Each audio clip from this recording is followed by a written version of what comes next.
A lot of folks have reached out to ask a simple question. Who are you? And it's a fair question. Who is this former mayor from rural Canada, and why does he think he can be Prime Minister? So let me tell you a little bit about my journey and why I am running for leader. I was born in Huntsville, Ontario. I was raised in the Jehovah's Witness faith, but at the age of 15, I sought a different path, and I left home. It wasn't an easy decision, but it was the right decision. I learned very early in life that making the hard decisions always pays off. In typical Canadian fashion, neighbors took me in and gave me a hand up, made me a part of their family. My community rallied around me, supported me, and always made sure that I was okay. And at the age of 21, I decided to give back to my community and run for town council. Since then, I've served my community as a councillor, as mayor, and now as their member of parliament. And I've learned a lot about what it means to be a leader. It's about consensus building to get things done. It's about treating each other with respect, working towards a common goal, and relentlessly focusing on solutions that help people. This is what's missing in Ottawa: real leadership. Inflation, the cost of living, the housing crisis, war in Ukraine, climate change, and the list goes on and on and on. We need a leader who can make the hard decisions and show the leadership required to tackle the big issues we face as a nation. We need a leader who will respect all Canadians and all Conservatives. We need to bring a common sense approach back to Ottawa, where everyone plays by the same rules, where governments and politicians are actually held accountable. A Canada where we respect each other, roll up our sleeves, and we get the job done. That's the right approach. I'm Scott Aitchison, and I'm running for Conservative Party leader. Let's get to work.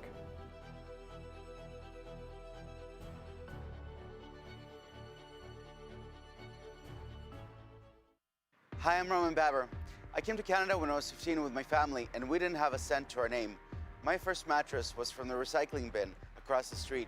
My dad sold ice cream on those Dixie bicycles, but it didn't really matter because I've always had a job and I've always had this incredible joy.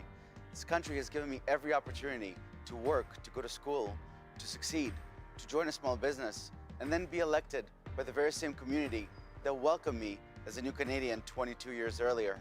I always felt that Canada is the best country in the world because all you need to do to succeed in Canada are two things. You need to work hard and you need to be nice to people. That's it. And if you just do those two things, then everything will be okay. And we get to do that and keep our cultural and religious values. But I think that that's not the case anymore. And many Canadians agree that Canadian opportunity, and most importantly, Canadian democracy, are being eroded. And that's why I'm running for leader of the Conservative Party of Canada. I will not sit idly by and watch the erosion of our democracy and our opportunity. I stood up for Canadians against lockdowns, passports, and mandates when it wasn't popular, and I'll continue to do so. And I invite you to support my campaign until we restore every single right for every single Canadian, push back against censorship, end 21st century discrimination, and return the rule of law to Parliament Hill. And sometimes you may disagree with me, and that's okay. That's democracy. But you will always know where I stand. At a time when Canadians are losing faith in our party, in our country, and in the political process generally, you can be sure that I will always say what I believe and do what I believe is right. I'm honored by your consideration to vote for me as leader of the Conservative Party of Canada. Be incredibly humbled and grateful to lead our party and lead our country.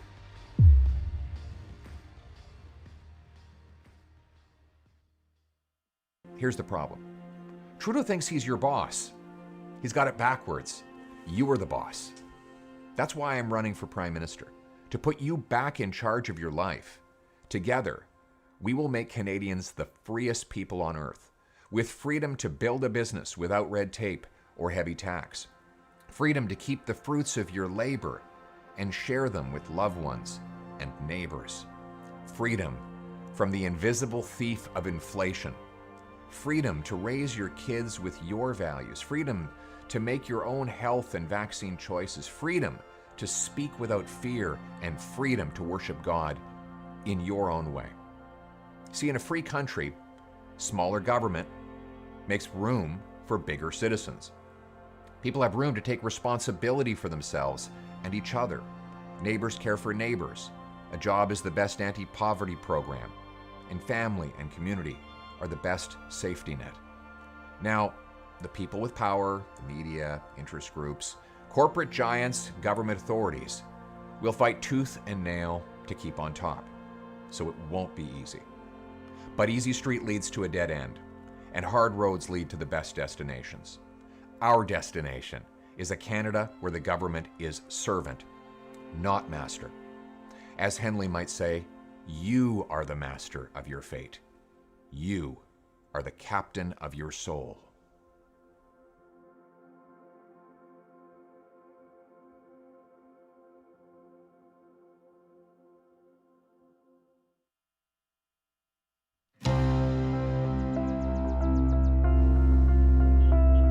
These are very serious times, and some would even say dangerous times, of the war in Europe, high inflation, and a Canadian economy that is very vulnerable. And yet, in Ottawa, we have the Trudeau NDP government that's way out there on the left, all about spending and nothing about economic growth. We have a leadership race here in the Conservative Party of Canada. One of the candidates actually thinks that dealing with inflation means attacking the Bank of Canada or promoting cryptocurrency. Mr. Poilievre actually supported illegal blockades that paralyzed our economy, hurt workers. And if you're a legislator, I don't think you have the option of encouraging people who disobey laws. Now is time for serious Conservative leadership. The common thread of my whole life has been the idea of Canada, the unity of the country. We are the party that bridges the East and the West. We are the party that gets the economy right and puts more money in your pockets. We are the political party that makes this federal system work for all Canadians. If you believe in what I believe in, support my leadership. Go to jeancharest.ca, buy a membership before the 3rd of June, and vote for National Conservative Party.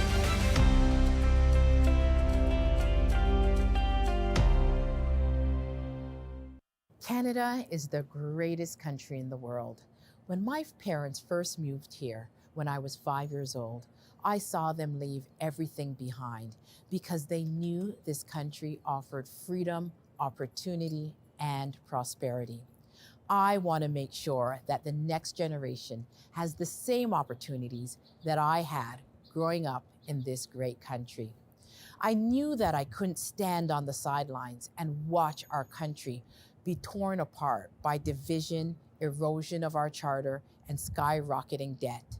I fought for medical privacy and also for the rights of the unvaccinated when it was taboo to even consider that those who exercise medical choices shouldn't be punished and segregated from society. I'm not a career politician. I've had a successful career outside of politics. I will make principled decisions. We need to be courageous in fighting for the preservation of our country, standing up for Canada's sovereignty, lowering taxes and balancing budgets, developing our natural resources while protecting the environment, defending fundamental rights and freedoms, and defending our democracy, and standing up for parental rights, and offering real solutions to reconciliation. As the only candidate with an education in environmental studies and international law, I am best positioned to defend our nation's sovereignty against the real threat of global organizations that want to infringe on our sovereignty. I will always be the voice that is dedicated to you, the Canadian people, and I will never put my career advancement above defending your rights. I pledge to continue to be that bridge builder and fight to make Canada the freest and most prosperous nation in the world.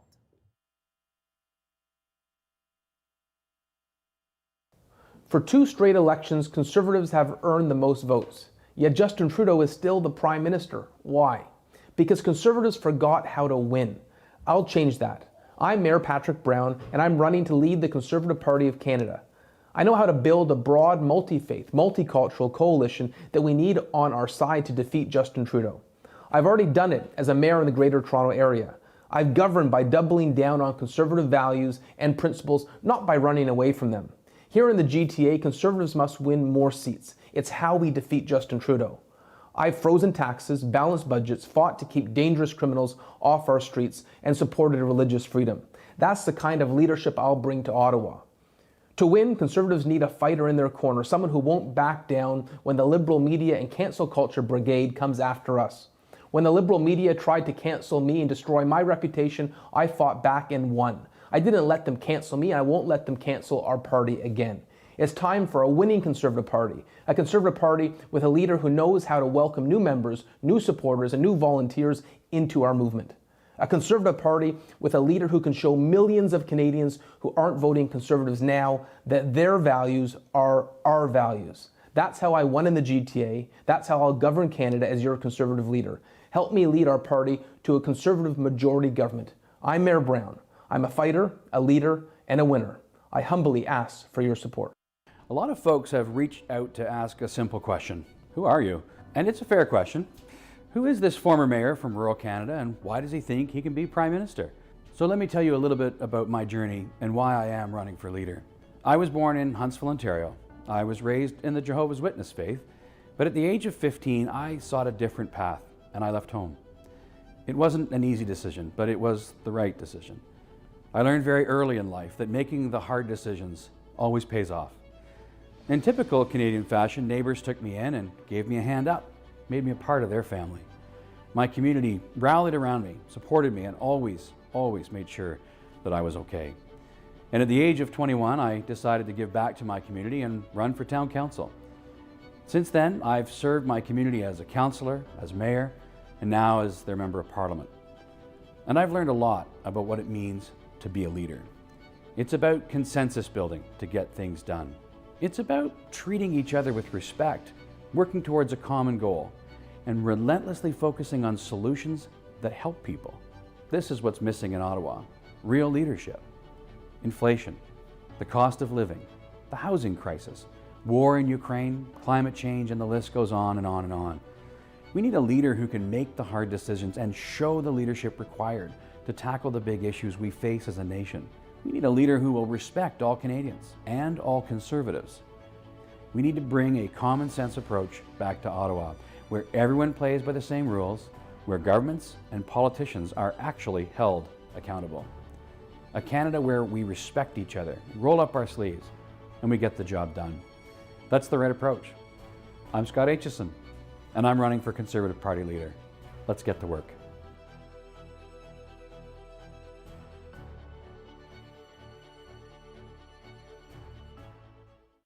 Hi, I'm Roman Baber. I came to Canada when I was 15 with my family, and we didn't have a cent to our name. My first mattress was from the recycling bin across the street. My dad sold ice cream on those Dixie bicycles, but it didn't really matter because I've always had a job and I've always had this incredible joy. This country has given me every opportunity to work, to go to school, to succeed, to join a small business, and then be elected by the very same community that welcomed me as a new Canadian 22 years earlier. I always felt that Canada is the best country in the world because all you need to do to succeed in Canada are two things. You need to work hard and you need to be nice to people. That's it. And if you just do those two things, then everything will be okay. And we get to do that and keep our cultural and religious values. But I think that that's not the case anymore. And many Canadians agree that Canadian opportunity, and most importantly, Canadian democracy, are being eroded. And that's why I'm running for leader of the Conservative Party of Canada.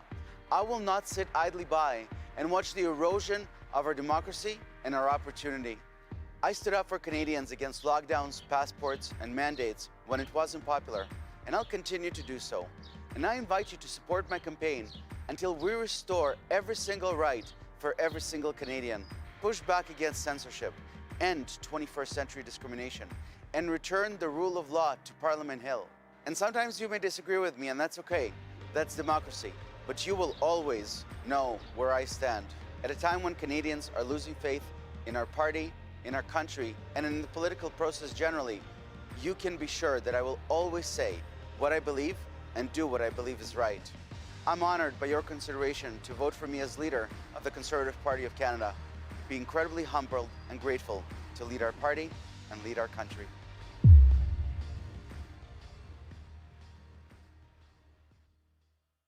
Here's the problem. Trudeau thinks he's your boss. He's got it backwards. You are the boss. That's why I'm running for Prime Minister, to put you back in charge of your life.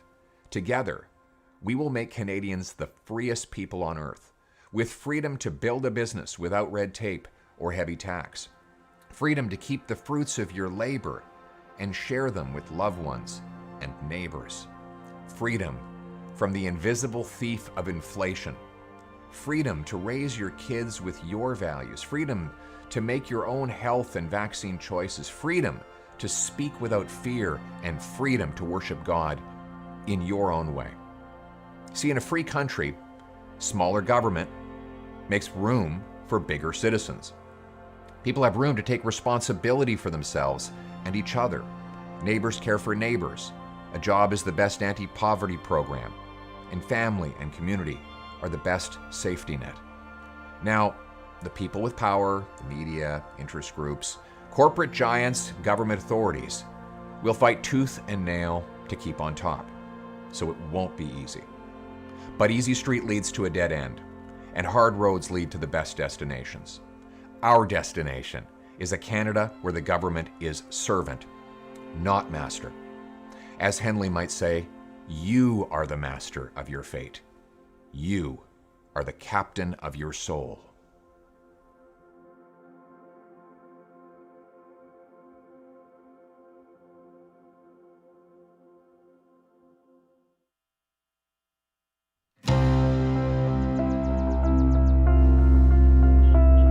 These are very serious times, and some would even say dangerous times, of the war in Europe, high inflation, and a Canadian economy that is very vulnerable. And yet, in Ottawa, we have the Trudeau NDP government that's way out there on the left, all about spending and nothing about economic growth. We have a leadership race here in the Conservative Party of Canada. One of the candidates actually thinks that dealing with inflation means attacking the Bank of Canada or promoting cryptocurrency. Mr. Poilievre actually supported illegal blockades that paralyzed our economy, hurt workers. And if you're a legislator, I don't think you have the option of encouraging people who disobey laws. Now is time for serious Conservative leadership. The common thread of my whole life has been the idea of Canada, the unity of the country. We are the party that bridges the East and the West. We are the party that gets the economy right and puts more money in your pockets. We are the political party that makes this federal system work for all Canadians. If you believe in what I believe in, support my leadership. Go to jeancharest.ca, buy a membership before the 3rd of June, and vote for National Conservative Party.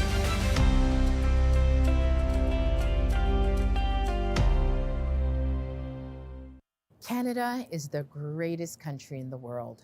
When my parents first moved here, when I was 5 years old, I saw them leave everything behind because they knew this country offered freedom, opportunity, and prosperity. I want to make sure that the next generation has the same opportunities that I had growing up in this great country. I knew that I couldn't stand on the sidelines and watch our country be torn apart by division, erosion of our charter, and skyrocketing debt. I fought for medical privacy and also for the rights of the unvaccinated when it was taboo to even consider that those who exercise medical choices shouldn't be punished and segregated from society. I'm not a career politician. I've had a successful career outside of politics. I will make principled decisions. We need to be courageous in fighting for the preservation of our country, standing up for Canada's sovereignty, lowering taxes and balancing budgets, developing our natural resources while protecting the environment, defending fundamental rights and freedoms, and defending our democracy, and standing up for parental rights, and offering real solutions to reconciliation. As the only candidate with an education in environmental studies and international law, I am best positioned to defend our nation's sovereignty against the real threat of global organizations that want to infringe on our sovereignty. I will always be the voice that is dedicated to you, the Canadian people, and I will never put my career advancement above defending your rights. I pledge to continue to be that bridge builder and fight to make Canada the freest and most prosperous nation in the world.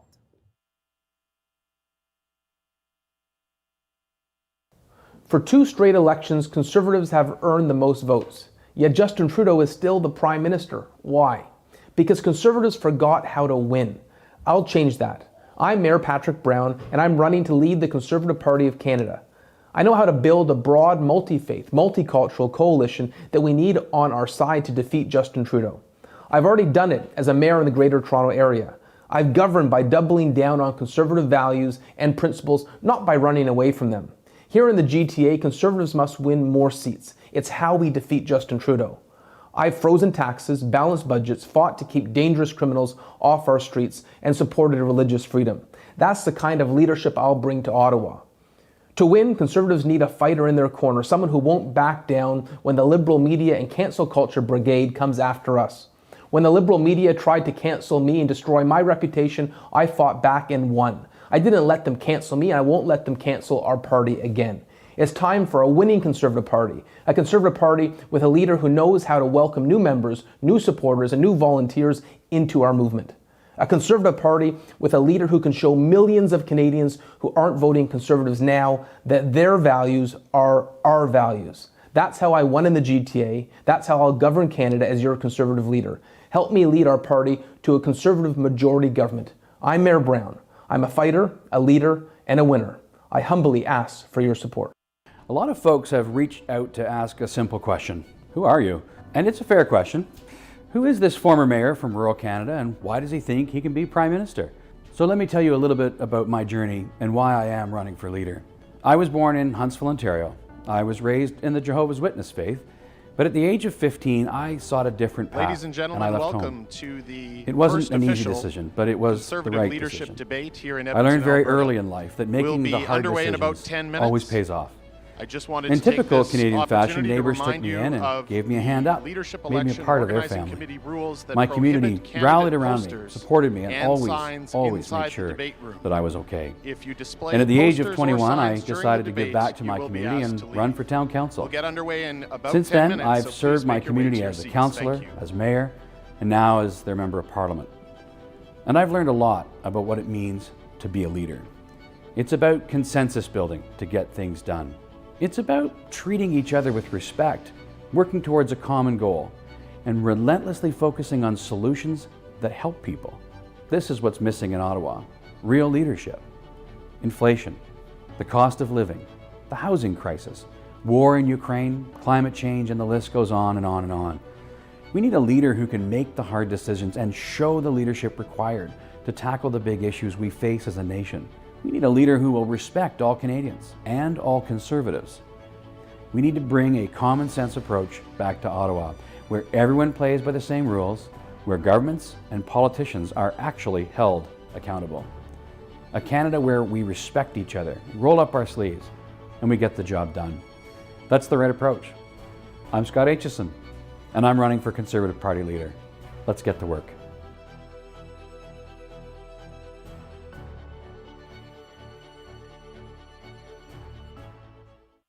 Hi, I'm Roman Baber. I came to Canada when I was 15 with my family, and we didn't have a cent to our name. My first mattress was from the recycling bin across the street. My dad sold ice cream on those Dixie bicycles, but it didn't really matter because I've always had a job and I've always had this incredible joy. This country has given me every opportunity to work, to go to school, to succeed, to join a small business, and then be elected by the very same community that welcomed me as a new Canadian 22 years earlier. I always felt that Canada is the best country in the world because all you need to do to succeed in Canada are two things. You need to work hard and you need to be nice to people. That's it. And if you just do those two things, then everything will be okay. And we get to do that and keep our cultural and religious values. But I think that that's not the case anymore. And many Canadians agree that Canadian opportunity, and most importantly, Canadian democracy, are being eroded. And that's why I'm running for leader of the Conservative Party of Canada. I will not sit idly by and watch the erosion of our democracy and our opportunity. I stood up for Canadians against lockdowns, passports, and mandates when it wasn't popular, and I'll continue to do so. And I invite you to support my campaign until we restore every single right for every single Canadian, push back against censorship, end 21st century discrimination, and return the rule of law to Parliament Hill. And sometimes you may disagree with me, and that's okay. That's democracy. But you will always know where I stand. At a time when Canadians are losing faith in our party, in our country, and in the political process generally, you can be sure that I will always say what I believe and do what I believe is right. I'm honored by your consideration to vote for me as leader of the Conservative Party of Canada. Be incredibly humbled and grateful to lead our party and lead our country.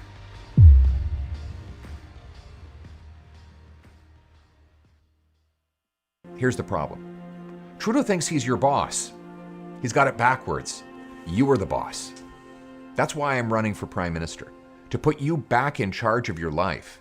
Together, we will make Canadians the freest people on earth, with freedom to build a business without red tape or heavy tax, freedom to keep the fruits of your labor and share them with loved ones and neighbors, freedom from the invisible thief of inflation, freedom to raise your kids with your values, freedom to make your own health and vaccine choices, freedom to speak without fear, and freedom to worship God in your own way. See, in a free country, smaller government makes room for bigger citizens. People have room to take responsibility for themselves and each other. Neighbors care for neighbors. A job is the best anti-poverty program, and family and community are the best safety net. Now, the people with power, the media, interest groups, corporate giants, government authorities will fight tooth and nail to keep on top. So it won't be easy. But easy street leads to a dead end, and hard roads lead to the best destinations. Our destination is a Canada where the government is servant, not master. As Henley might say, you are the master of your fate.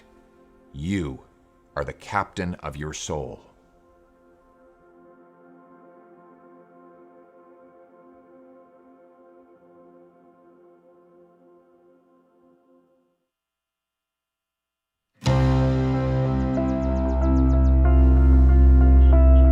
These are very serious times, and some would even say dangerous times, of the war in Europe, high inflation, and a Canadian economy that is very vulnerable. And yet, in Ottawa, we have the Trudeau NDP government that's way out there on the left, all about spending and nothing about economic growth. We have a leadership race here in the Conservative Party of Canada. One of the candidates actually thinks that dealing with inflation means attacking the Bank of Canada or promoting cryptocurrency. Mr. Poilievre actually supported illegal blockades that paralyzed our economy, hurt workers. And if you're a legislator, I don't think you have the option of encouraging people who disobey laws. Now is time for serious Conservative leadership. The common thread of my whole life has been the idea of Canada, the unity of the country. We are the party that bridges the East and the West. We are the party that gets the economy right and puts more money in your pockets. We are the political party that makes this federal system work for all Canadians. If you believe in what I believe in, support my leadership. Go to jeancharest.ca, buy a membership before the 3rd of June, and vote for National Conservative Party.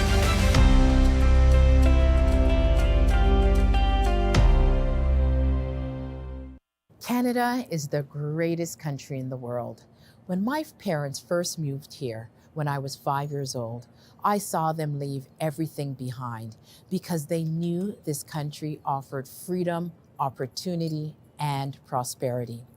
I want to make sure that the next generation has the same opportunities that I had growing up in this great country. I knew that I couldn't stand on the sidelines and watch our country be torn apart by division, erosion of our charter, and skyrocketing debt. I fought for medical privacy and also for the rights of the unvaccinated when it was taboo to even consider that those who exercise medical choices shouldn't be punished and segregated from society. I'm not a career politician. I've had a successful career outside of politics. I will make principled decisions. We need to be courageous in fighting for the preservation of our country, standing up for Canada's sovereignty, lowering taxes and balancing budgets, developing our natural resources while protecting the environment, defending fundamental rights and freedoms, and defending our democracy, and standing up for parental rights, and offering real solutions to reconciliation. As the only candidate with an education in environmental studies and international law, I am best positioned to defend our nation's sovereignty against the real threat of global organizations that want to infringe on our sovereignty. I will always be the voice that is dedicated to you, the Canadian people, and I will never put my career advancement above defending your rights. I pledge to continue to be that bridge builder and fight to make Canada the freest and most prosperous nation in the world.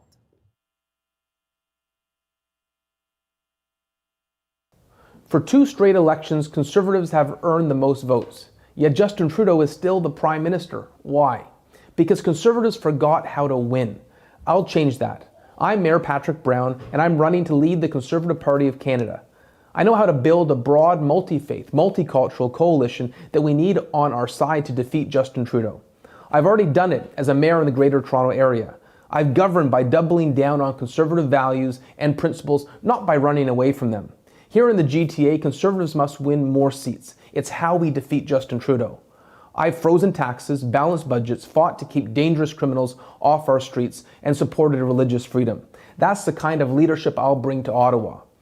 To win, Conservatives need a fighter in their corner, someone who won't back down when the liberal media and cancel culture brigade comes after us. When the liberal media tried to cancel me and destroy my reputation, I fought back and won. I didn't let them cancel me, and I won't let them cancel our party again. It's time for a winning Conservative Party, a Conservative Party with a leader who knows how to welcome new members.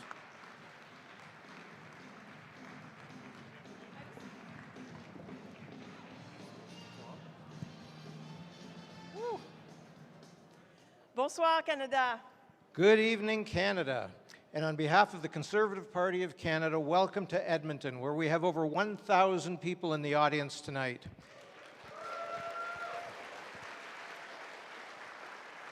And to my granddaughter, Emily, who calls me every night to say goodnight. Good night, Emily. Many of us second-guess politicians. But to get up on stage and debate in front of the entire nation takes courage.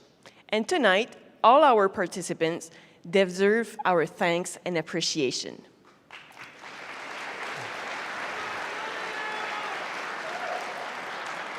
And speaking of courage, let's take a moment to thank the 2,000 men and women of the armed forces who are deployed all over the world right now. And let's thank their families who are here in Canada keeping up the home front.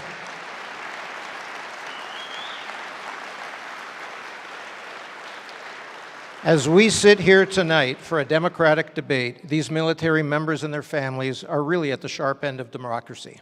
Bravo Zulu to these men and women, particularly those close to Ukraine. When Rick and I were asked to plan the official debates, we surveyed a cross-section of Canadians. The clear message was that they wanted tonight to be heavy on policy, and they wanted to know where each candidate stands on each issue. Our mission tonight is to educate, to engage, and energize all of you and encourage you to go to our website, www.conservative.ca, right now while you're watching, and join our party so that you can have a say in our future. Many of you have engaged with us already, and thank you to all of our members who submitted questions for tonight. They were very helpful. Before we start, a little bit of housekeeping for those here in Edmonton with us. When the candidates come on stage, feel free to cheer wildly. But after that, we ask you to please be silent during the debate so that we can get through a very busy agenda. In the debate rules, we were very clear that there were to be no signs or noisemakers, and this is the one rule we really plan to enforce. So if anybody disrupts the room, you will be removed. So please, no clapping, booing, cheering, or jeering. Let's have a great evening tonight. It is now time to introduce our moderator. For the last 7 years, he's been the chair of Global Public Affairs, but for 45 years, he was a fixture in the living rooms of Canada as one of this country's most distinguished journalists. He's interviewed every prime minister since John Diefenbaker. Please welcome Mr. Tom Clark.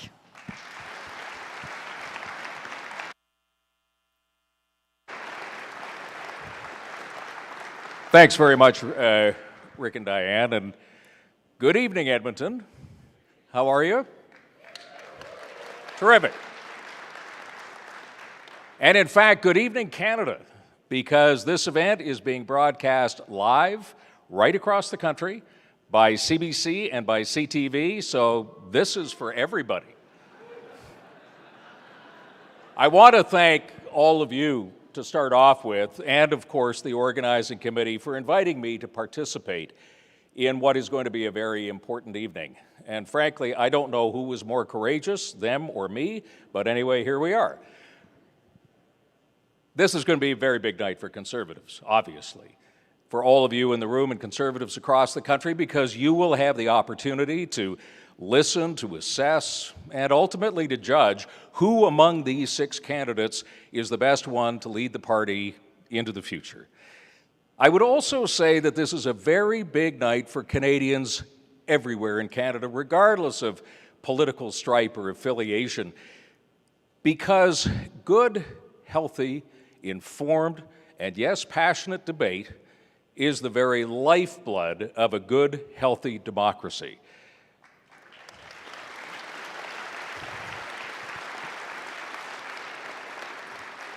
And therefore, everybody has a real stake in what happens on this stage tonight. So a couple of quick notes before we begin. I want to back up what Rick and Diane said. As they say in the theater business, please remain seated for the entire performance. No clapping, no booing, nothing. You know the consequences of what will happen if you do. But honestly, tonight, let's just leave the stage to these 6 people. I think that's the right way to go. I'm going to be calling a pretty tight game tonight. There is going to be no mushiness on time. We're going to keep to a tight schedule. And also, I'm going to be expecting some pretty clear answers to some pretty clear questions, and I hope you are expecting the same.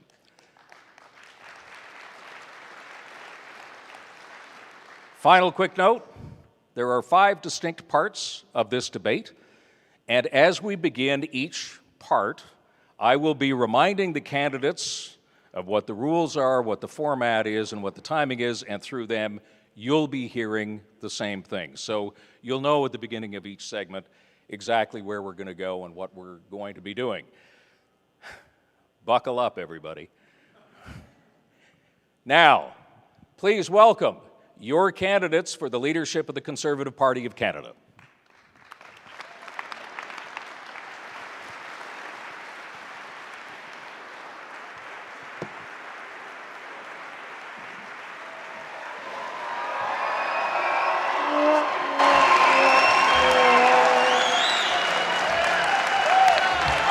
Thank you.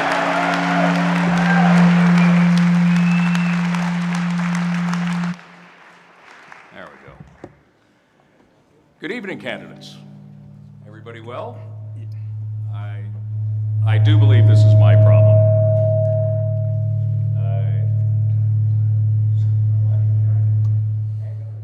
I'll be right with you. There we go. Thank you so much. Okay. So good evening. To remind you of what we are going to do right off the top, as you know, we gave you, in a sense, a little assignment before you came here. You've been working on this, no doubt diligently, for a couple of days now, but what we asked you to do was to finish this sentence. My vision for Canada is. You will have 45 seconds in which to tell us what your vision is, and but there's a twist, and you know it. You can't mention any other candidate on the stage, and you can't mention any other federal leader. If you do, there's going to be trouble, and here's what you're going to hear. Now, I will then, after you've done your segment, I will engage you. You have 30 seconds to engage with me, and then we'll move on. The draw has been done, and we are going to start this debate with Mr. Scott Aitchison. Mr. Aitchison, the floor is yours. Thank you very much. My vision for Canada is to renew the promise that the next generation will be better off than today's. High grocery bills, a housing crisis, inflation, all make life harder. Millions of Canadians are struggling to make ends meet, and a Liberal government does little more than make inflation worse. This divisive rhetoric leaves millions of Canadians feeling frustrated and even demonized by their own government. The answer to today's challenge is not to fan the flames of those frustrations and make Canadians more angry. Those politics of division have left you behind. You deserve leaders who care more about your success than our own. I seek to lead the Conservative Party and our team to form a government that delivers more than just photo ops, but real solutions to the challenges we face. You're Join done. me, and Thanks. we will build that future together. Thanks Thank very you. much. Quick question to you. You were saying you want to take the politics of division out of the equation. How do you do that? Repeat the question, please. How do you take the politics of division out of the equation? It's the divisive rhetoric that we need to take out of our discourse. And all parties are guilty of it. I'll give you the most obvious example, and I'm going to use the name of another party leader now because I think I'm allowed to. But if you look at the way the Prime Minister used vaccine mandates and actually divided Canadians by demonizing one Sorry, Mr. group over another, you know the that's rules. wrong. You just broke them. We're moving on. Okay. Roman Baber, your vision of Canada is? Thank you. My name is Roman Baber. My vision for Canada is a return to being a credible democracy, that we don't censor people or speech, that we end 21st century segregation and let people make their own medical decisions, that we restore Canadian kindness and respect diversity of opinion. My vision for Canada is that we unleash our economic opportunity by making us a natural resources superpower. My vision for Canada is that we let Canadians work, love their families, and that government finally leave us alone. Thank you. Quick question, and we're going to get into the debate, but Mr. Baby, you want Canada to become an energy superpower in the world. In 30 seconds, tell me, how do you do that? Yeah, so I think that our natural resources are a blessing, and I'm not going to let oil and gas be canceled. And it's good for our strategic interests, for our economic bottom line, and it's also good for our planet. Because Canadians can derive and clean and safe energy better than any other nation in the world. We need to work with our provinces. We can restore the right balance, but that is the way out of the economic mess that we're in. I'm going to turn Canada into a natural resources superpower.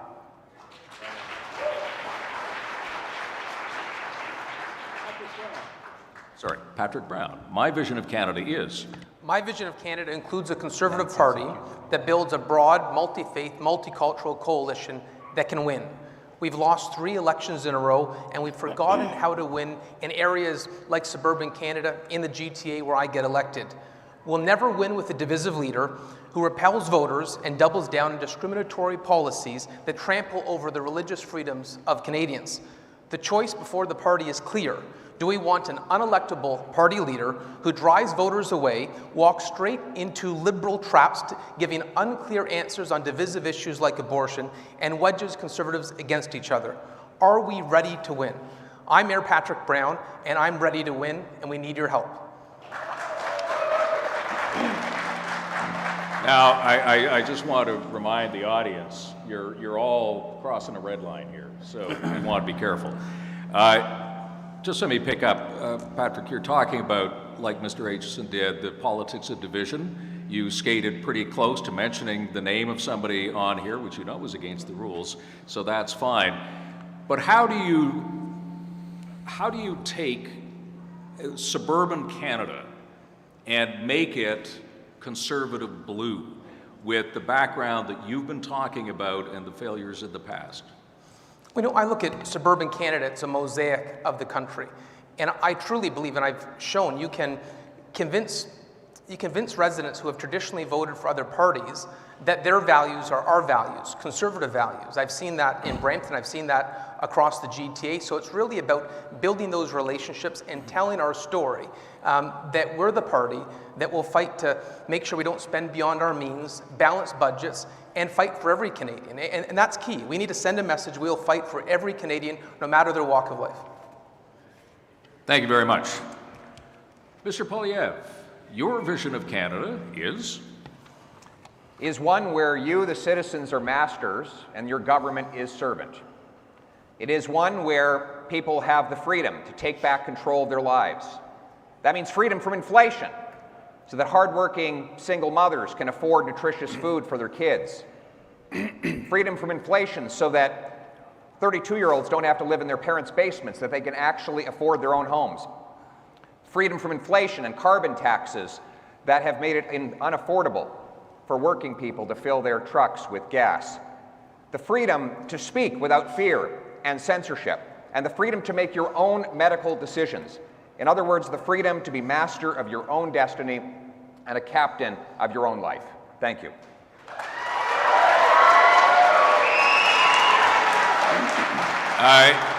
Folks, here's the deal, supporters of any candidate. The time that you cheer is going to be taken away from your candidate, just so you know. That's the way the deal works here. Mr. Poilievre, you talked about inflation and freedom from inflation. How many years is it going to take you to bring inflation down to what, 1% or 0%? Well, it's hard to say how high it will be when I take office, but there's no question that we have to hold those accountable who've caused it. You know, money printing government deficits have caused more dollars chasing fewer goods, driving higher prices, and the Bank of Canada governor has allowed himself to become the ATM machine of this government. And so I would replace him with a new governor who would reinstate our low inflation mandate, protect the purchasing power of our dollar, and honor the working people who earn those dollars.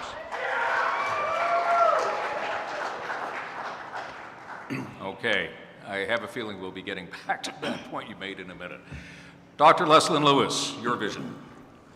My vision for Canada is to once again make Canada a beacon of hope and opportunity for all. A nation where we respect our charter and where our government never has the opportunity to freeze our bank accounts without a court order.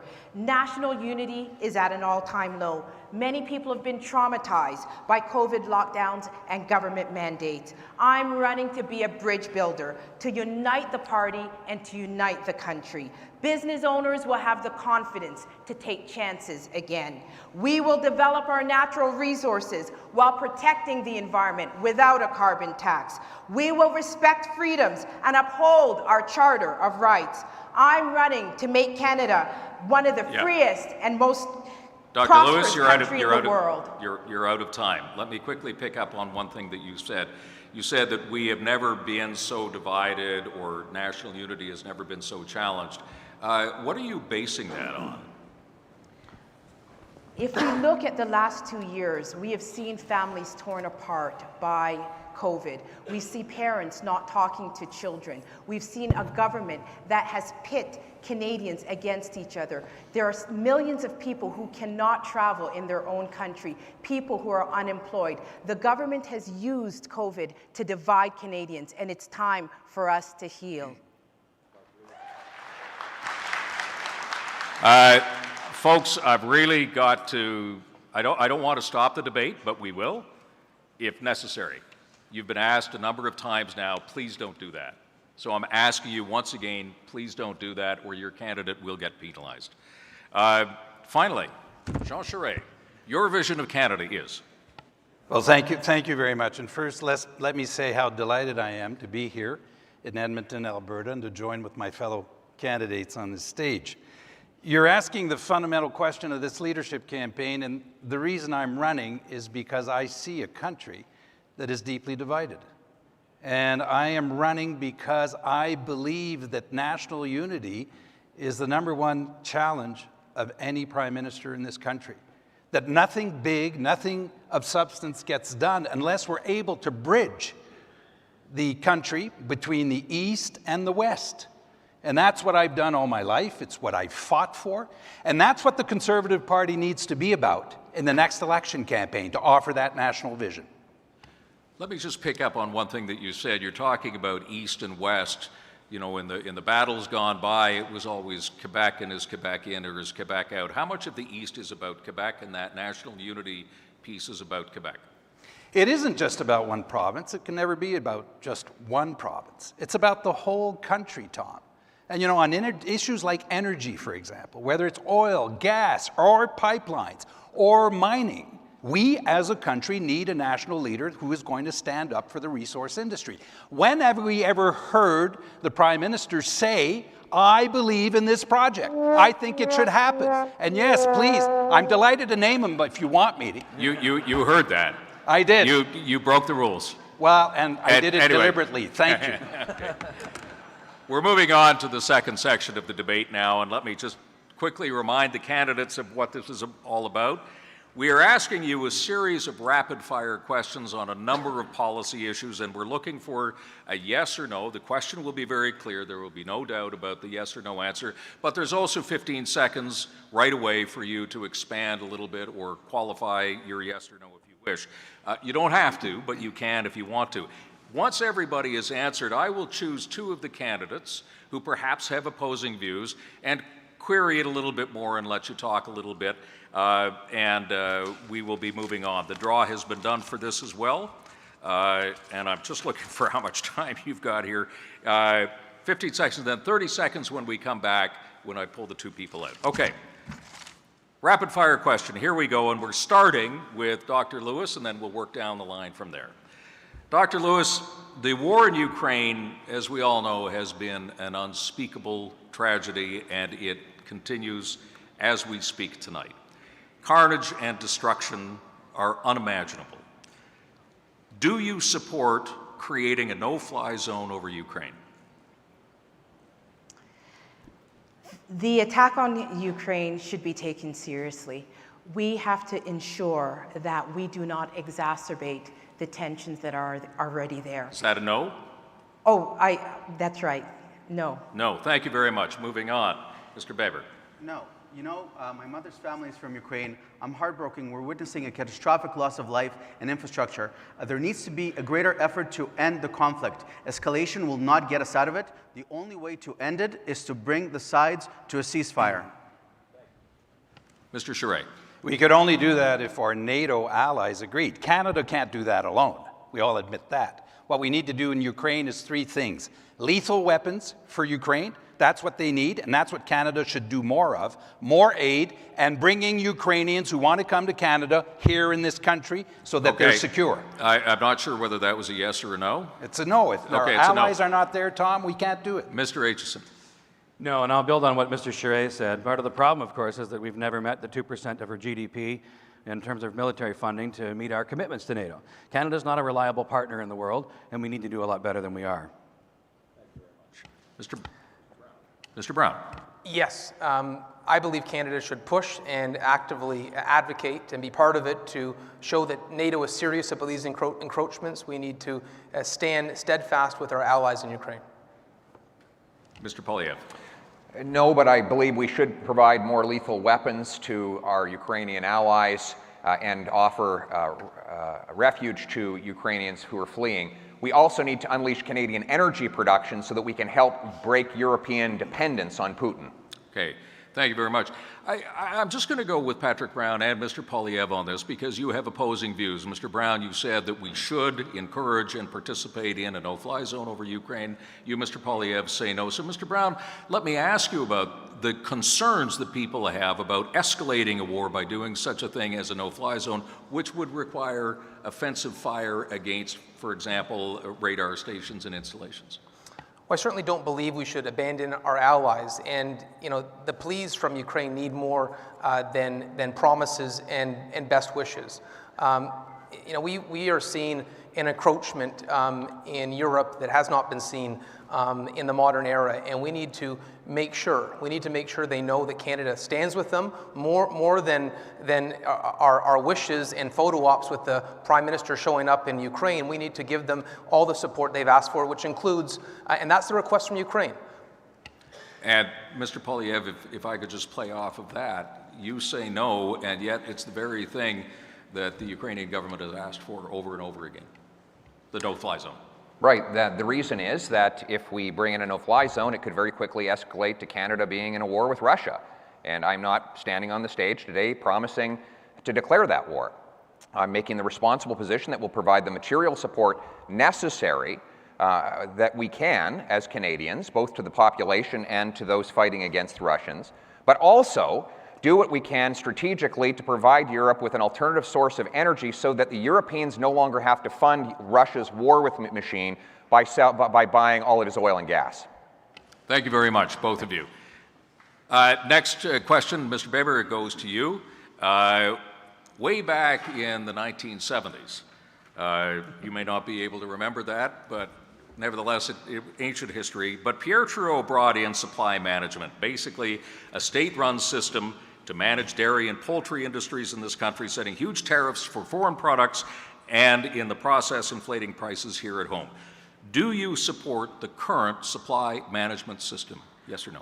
No, there's no free country when you have centrally planned economy. Instead of protecting supply management and central Politburo planning, we should not cap how much dairy Canadians may produce. It's utter nonsense.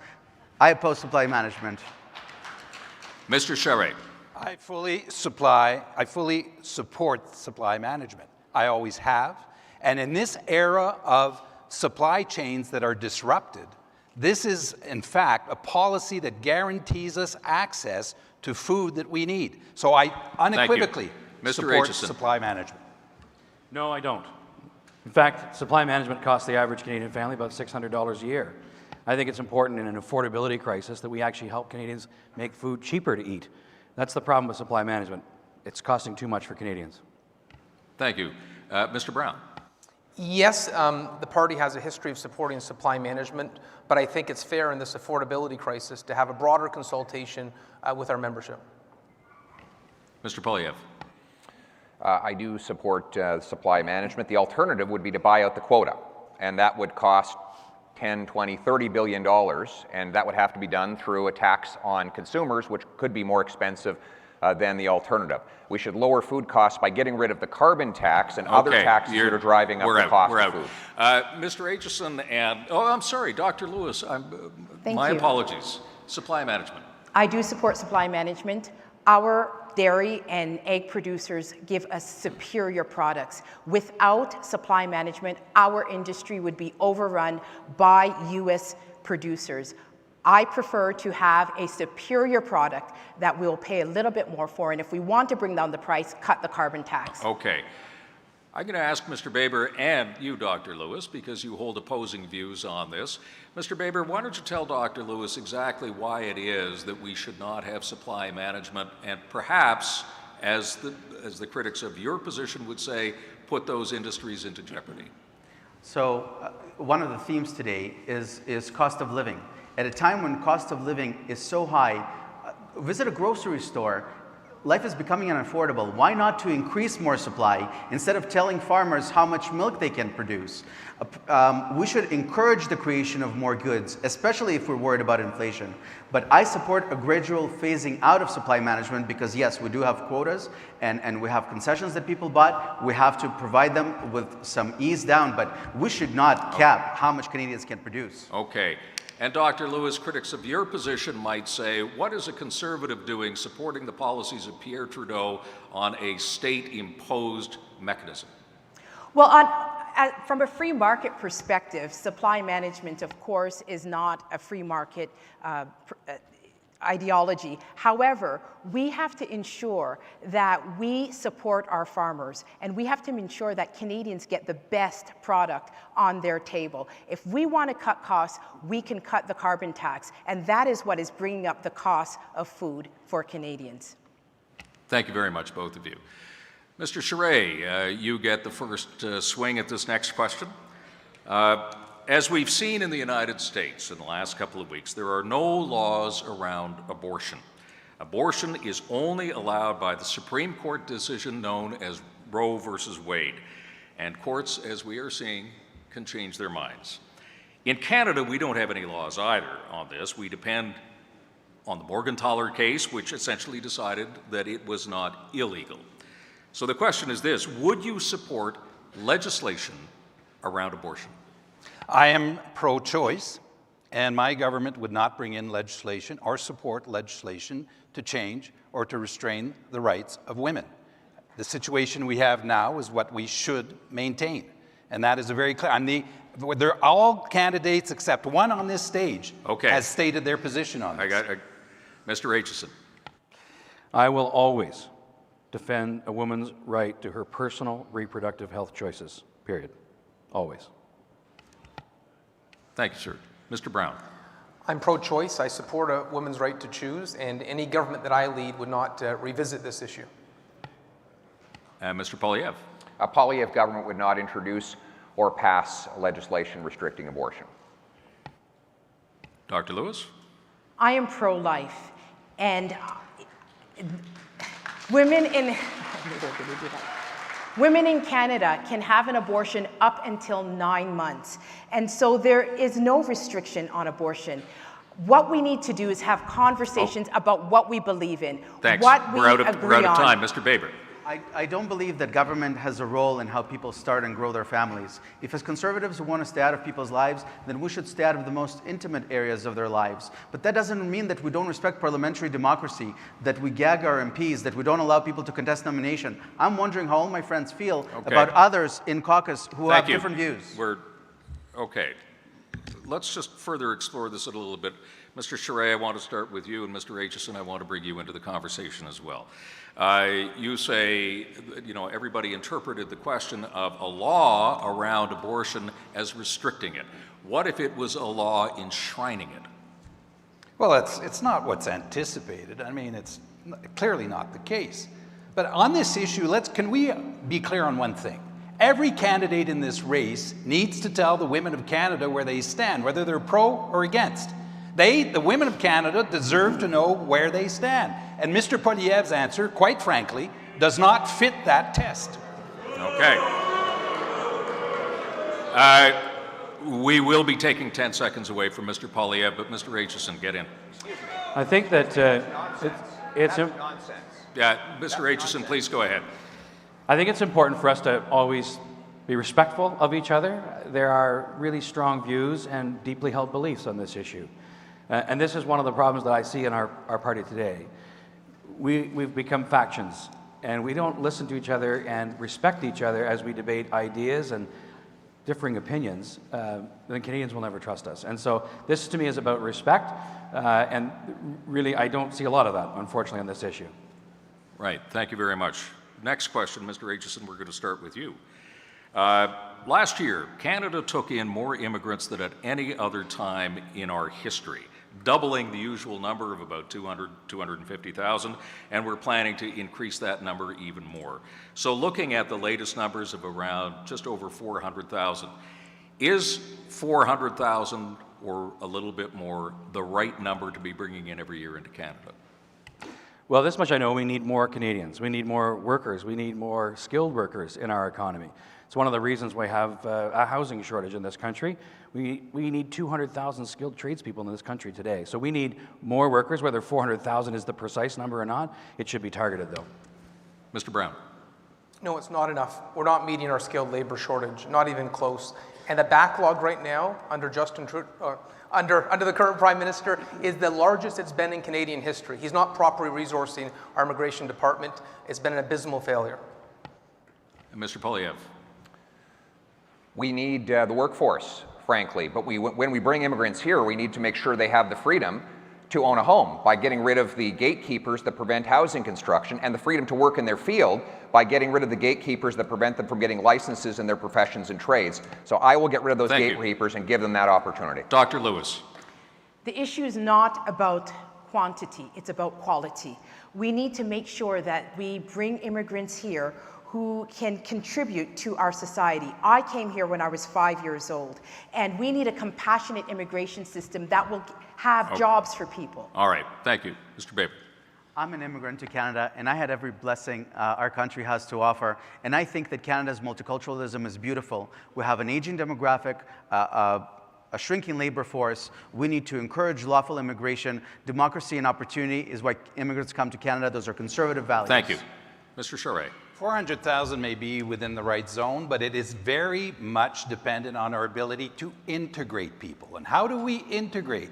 We integrate through a job. We integrate through language. We integrate by allowing people to integrate into communities. And credentials is one of the key elements to integrate Canadians. Let's pick that up. Mr. Brown, I want to just explore a little bit more of your thinking. 400,000, 405,000, it's a record number for this country, but should it be 500,000, 600,000? We know that we've got a labor shortage. What's the right number? You know, I was speaking to a friend of mine, Joseph Mancinelli, who's the head of Leuna Canada, and he told me today, just today, they're short 30,000 workers. And these are in the skilled trades, great jobs, good paying jobs. And you could change the education system, but that takes 10 years in terms of creating a new stream of workers in the skilled trades. We need that immigration, we need that talent right now.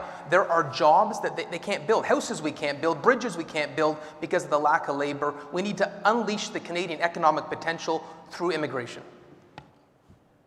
Thank you very much. We're going to move on to the next question now. Mr. Brown, this goes to you actually. In 2014, at a NATO summit in Wales, the Canadian government, led then by then Prime Minister Stephen Harper, promised to spend 2% of our GDP on national defense. Since then, as you know, we haven't even come close. With a war on Europe's doorstep right now, and with our vast northern regions now vulnerable, would you meet the pledge of 2%? That is our NATO commitment.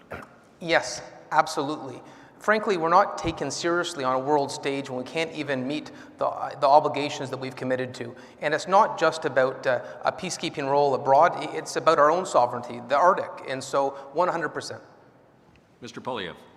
We need to work towards hitting that goal, and we need also to make sure the money we spent gets results. Right now, too much of the procurement of equipment is tied up in politics and political favoritism. That's why billions of dollars have wasted, and products are not delivered to the front line for our soldiers, sailors, and airmen. So not only will we increase it, we will spend it well. Unfortunately, we have not invested enough in our military. Yes, I would commit to meeting that 2%.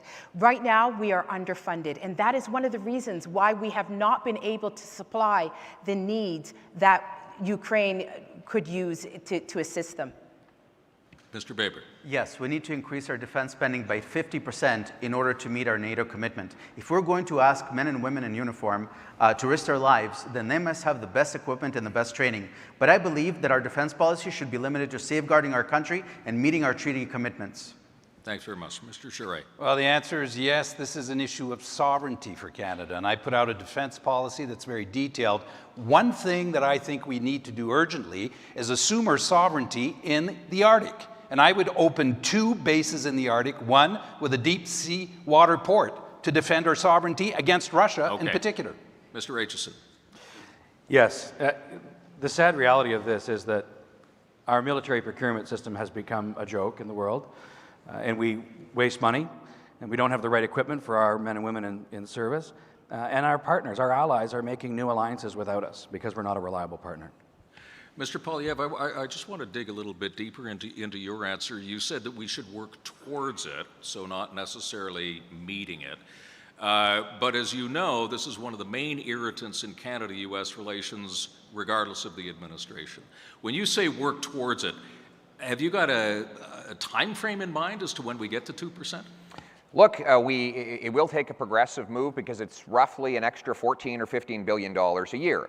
If you up the budget in 1 year, well, then you're going to have a bunch of bureaucrats at the Defense Department trying to shovel the cash out the door without getting proper results. In fact, they can't spend the budgets they have right now and get results. So I will increase it as fast as we possibly can within the confines of our costed budget and towards putting those dollars into getting results for our soldiers, sailors, and airmen. Thank you very much. And Mr. Baber, I want to come back to you on this because you have a slightly different view as to what we should be doing. Yeah, I think that Canada's credibility in the world is eroded right now because some countries don't believe we're an actual democracy anymore. And so we need to focus on resolving our issues at home while increasing our NATO commitment, to meet our NATO commitment, and that's about 50%. But we should not go beyond our treaty commitments at this point. I appreciate the role that Canada played traditionally in peacekeeping, but now it's time for other countries to step up and take the lead. God knows we have enough problems at home at this moment. Thank you all very much. We're going to go to the final question now. It's Mr. Poilievre. Mr. Poilievre, the Truth and Reconciliation Commission presented its final report in 2015. That is 7 years ago, and it contained 94 recommendations. would you make a commitment to implementing all 94 recommendations?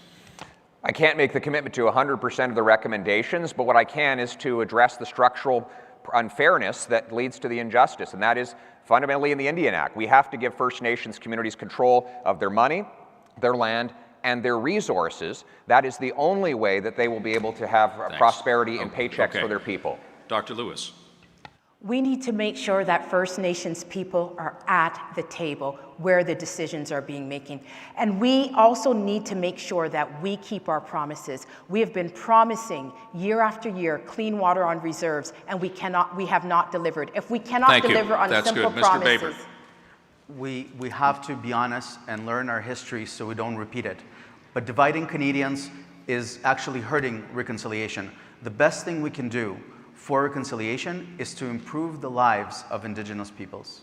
Thank you. And Mr. Charest, just in case people forgot the question, is would you commit to the 94 recommendations in the Truth and Reconciliation Report? Well, the 94 recommendations, you can't commit to all of them. But Tom, Indigenous Canadians deserve respect, and a lot better than virtue signaling and false promises. They should be part of our resource economy. They should own equity. And I would put together a Crown Corporation that would allow them to own equity.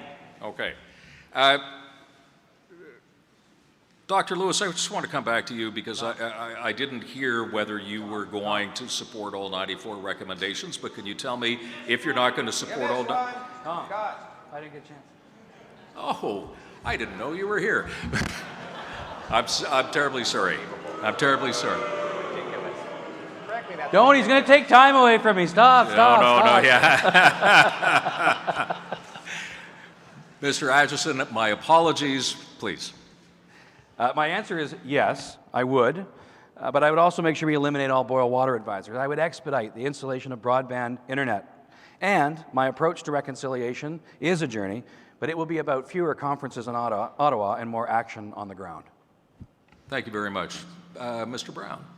Yes, having a strong collaborative relationship with Indigenous communities will be essential if we are committed to building pipelines in this country. We need to have that strong collaboration. We need to get pipelines built. We need to create prosperity in Indigenous communities and across the country. Okay, and I just want to bring you and Dr. Lewis in because there was just one thing I didn't quite understand. Would you, Dr. Lewis, implement all 94 recommendations? I will implement any recommendation that uplifts the lives of Indigenous people.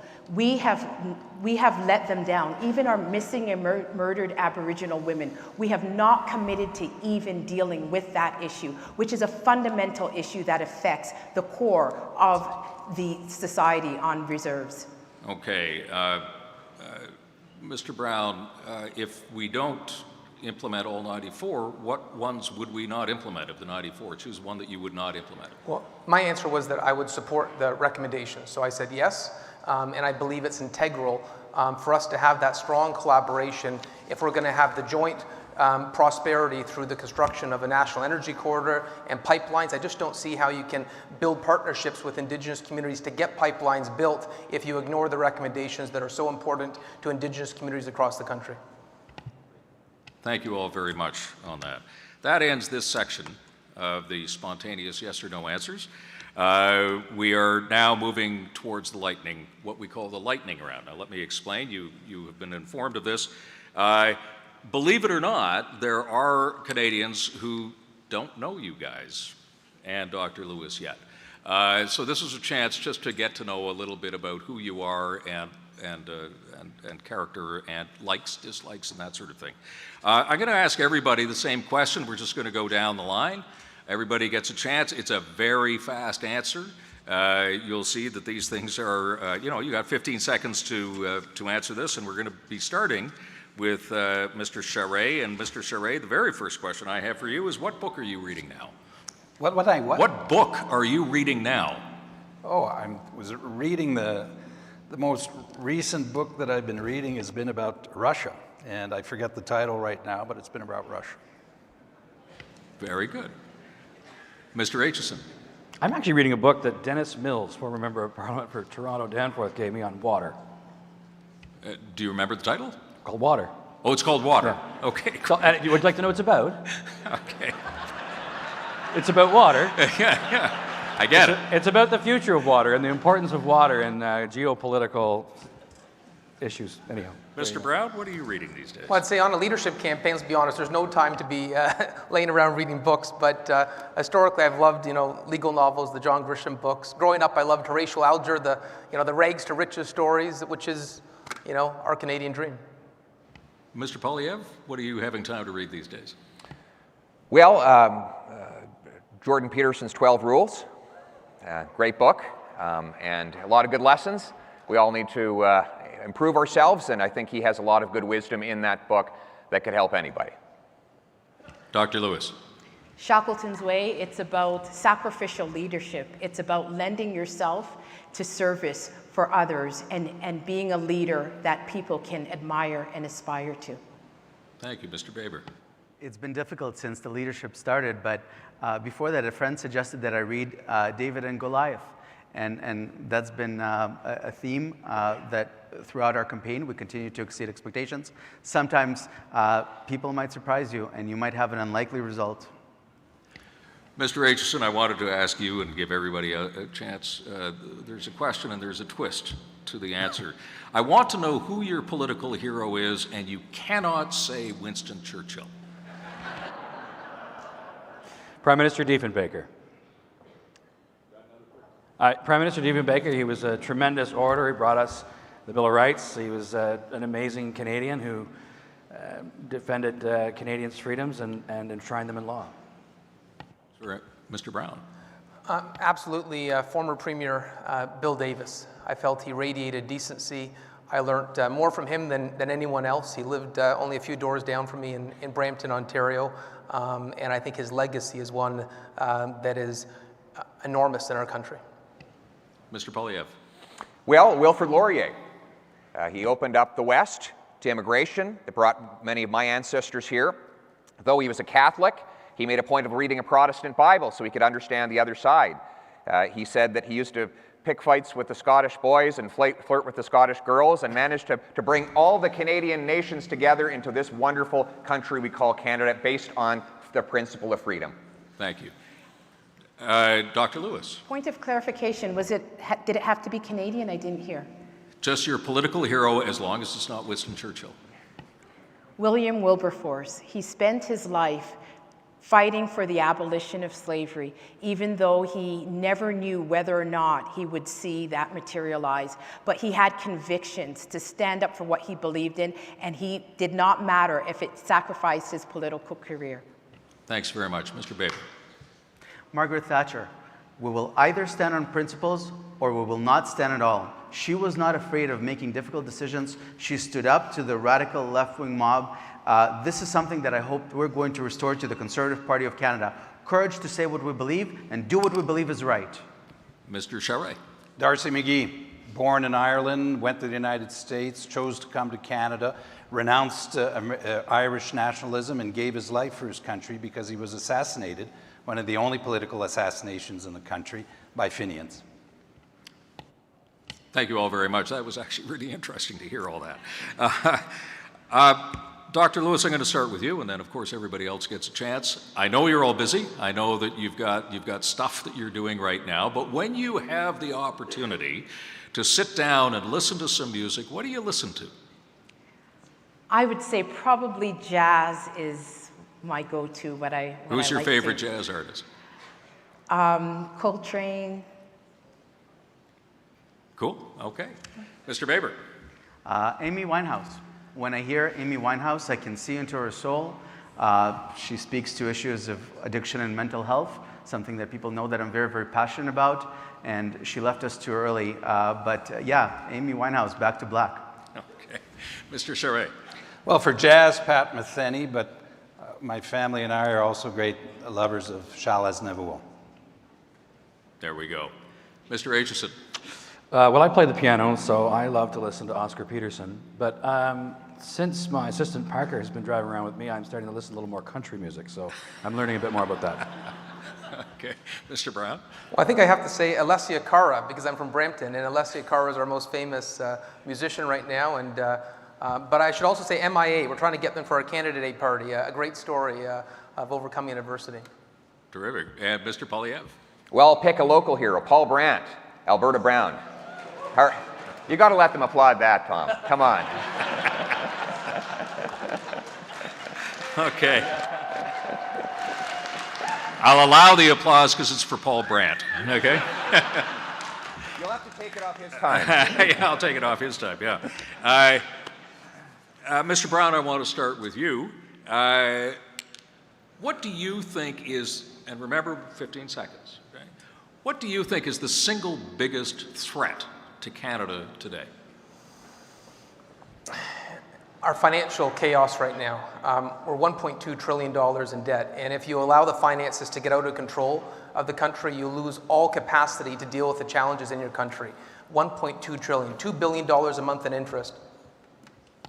Thank you very much. Mr. Polyev. Well, I would build on that. It's not just the 1.2 trillion federal, but the other plus trillion provincial, and then the other $7 trillion of private debt that is about to collide with higher interest rates. The government and the central bank have set us up for a massive debt crisis, and we don't have time to avoid it. Thank you. Dr. Lewis. I think our declining democracy, people have lost trust and confidence in our democracy. The invocation of the Emergency Measures Act and freezing of people's accounts without a court order has led people to question our institutions, such as the media and our political institutions. Thank you. Mr. Baber. 100% with Dr. Lewis. The erosion of our democracy is the greatest threat to Canada right now. Government is passing law to censor speech. Millions of Canadians are treated like second-class citizens. State-funded media bailouts and state-funded media, an unlawful declaration of the Emergency Act. Okay. I'm going to defend Canada's democracy. Right. Mr. Charest, the single greatest threat to Canada is? Well, it is national unity. The greatest mistake we all could make as Canadians is to take this country for granted. And of all the things you've named on this stage at colleagues, none of them can be addressed unless there is a national Conservative government that includes Alberta at the table. That's what is the most important threat, our national unity. Mr. Aitchison. And I'll build on that. I think the greatest threat to Canada right now is division. It's our political rhetoric and a political system that's designed to divide us to win votes. It's short-sighted and doesn't build a country up at all, and I think it's dividing our country. Thank you all very much. I want to go to a question maybe a little more lighthearted, getting to know you a little bit more. And there are a lot of people who want to know this. It's not just me, trust me. But Mr. Baber, what was the last thing that you binge watched on TV?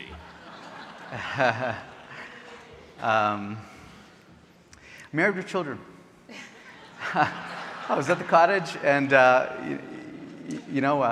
was some time ago. I learned the English language watching Married with Children with subtitles. It's a great tool for new Canadians to learn English. Watch a good TV show. Okay, thank you. Mr. Charest. It was a French series that was absolutely fantastic because it speaks to the relationships. C'est Appelle mon agent, call my agent in English. It was absolutely spectacular. I like that one too. Yeah. Mr. Aitchison.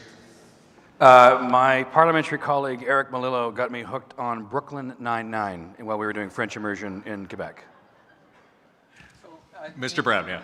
You know, normally if I have free time, I love watching hockey, no surprise there. But my wife got me into Ozark and we binge watched it, and I'm told there's a new season out right now and I'm too busy to watch it. So I'm in trouble with my wife. We'll have to watch it without me. I've seen the final season and I won't tell you how it ends. But you can imagine. Mr. Polyev. Well, I think it was Netflix had a series on Trotsky, actually. And it helped me to better understand the diabolical evil of communism and totalitarian socialism. But you know, this bright side is it helped me appreciate the freedom that we have in Canada that we have to stand up for and defend. Thanks very much. Dr. Lewis. Bridgerton, and what I loved about that is that people, it was a different era, and people did not see race. They just existed and coexisted, and it was very beautiful because I also watched it in French and also improved my French. Okay, excellent. Thank you all very much. We've got one question left, and then we're going to go back to some other stuff. But this is a good one, and Mr. Polyev, I'm going to throw this one to you.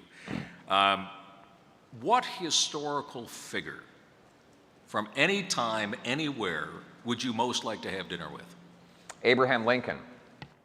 I think through principle and courage, he saved the American Union and ended slavery.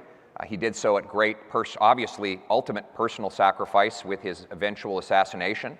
But he had an incredible brain that he taught himself as an autodidact, coming from humble beginnings as a working class person. Thank you very much, Dr. Lewis. Nelson Mandela, he existed at a time when his country was divided, torn apart by racial hatred, and yet he fought against it. He was able to overcome and bring people together. Mr. Baber. Ronald Reagan, he opposed one of the greatest evils of the 20th century, opposed the radical left and communism, and did it with grace and with courage. And we need to be resolute in the face of all those that would seek to erode our democracy. I admire him very much. Thank you very much. Mr. Charest. I'm a great fan of the partnership of Sir John A. Macdonald and Georges-Étienne Cartier. And my son and I wrote a chapter in a book about Georges-Étienne Cartier, who showed extraordinary resilience, promoted property rights, and was one of those who allowed this country to actually come to be. You know, Sir John A. would probably stick you with the bill for that dinner, but that's another thing altogether. Mr. Aitchison.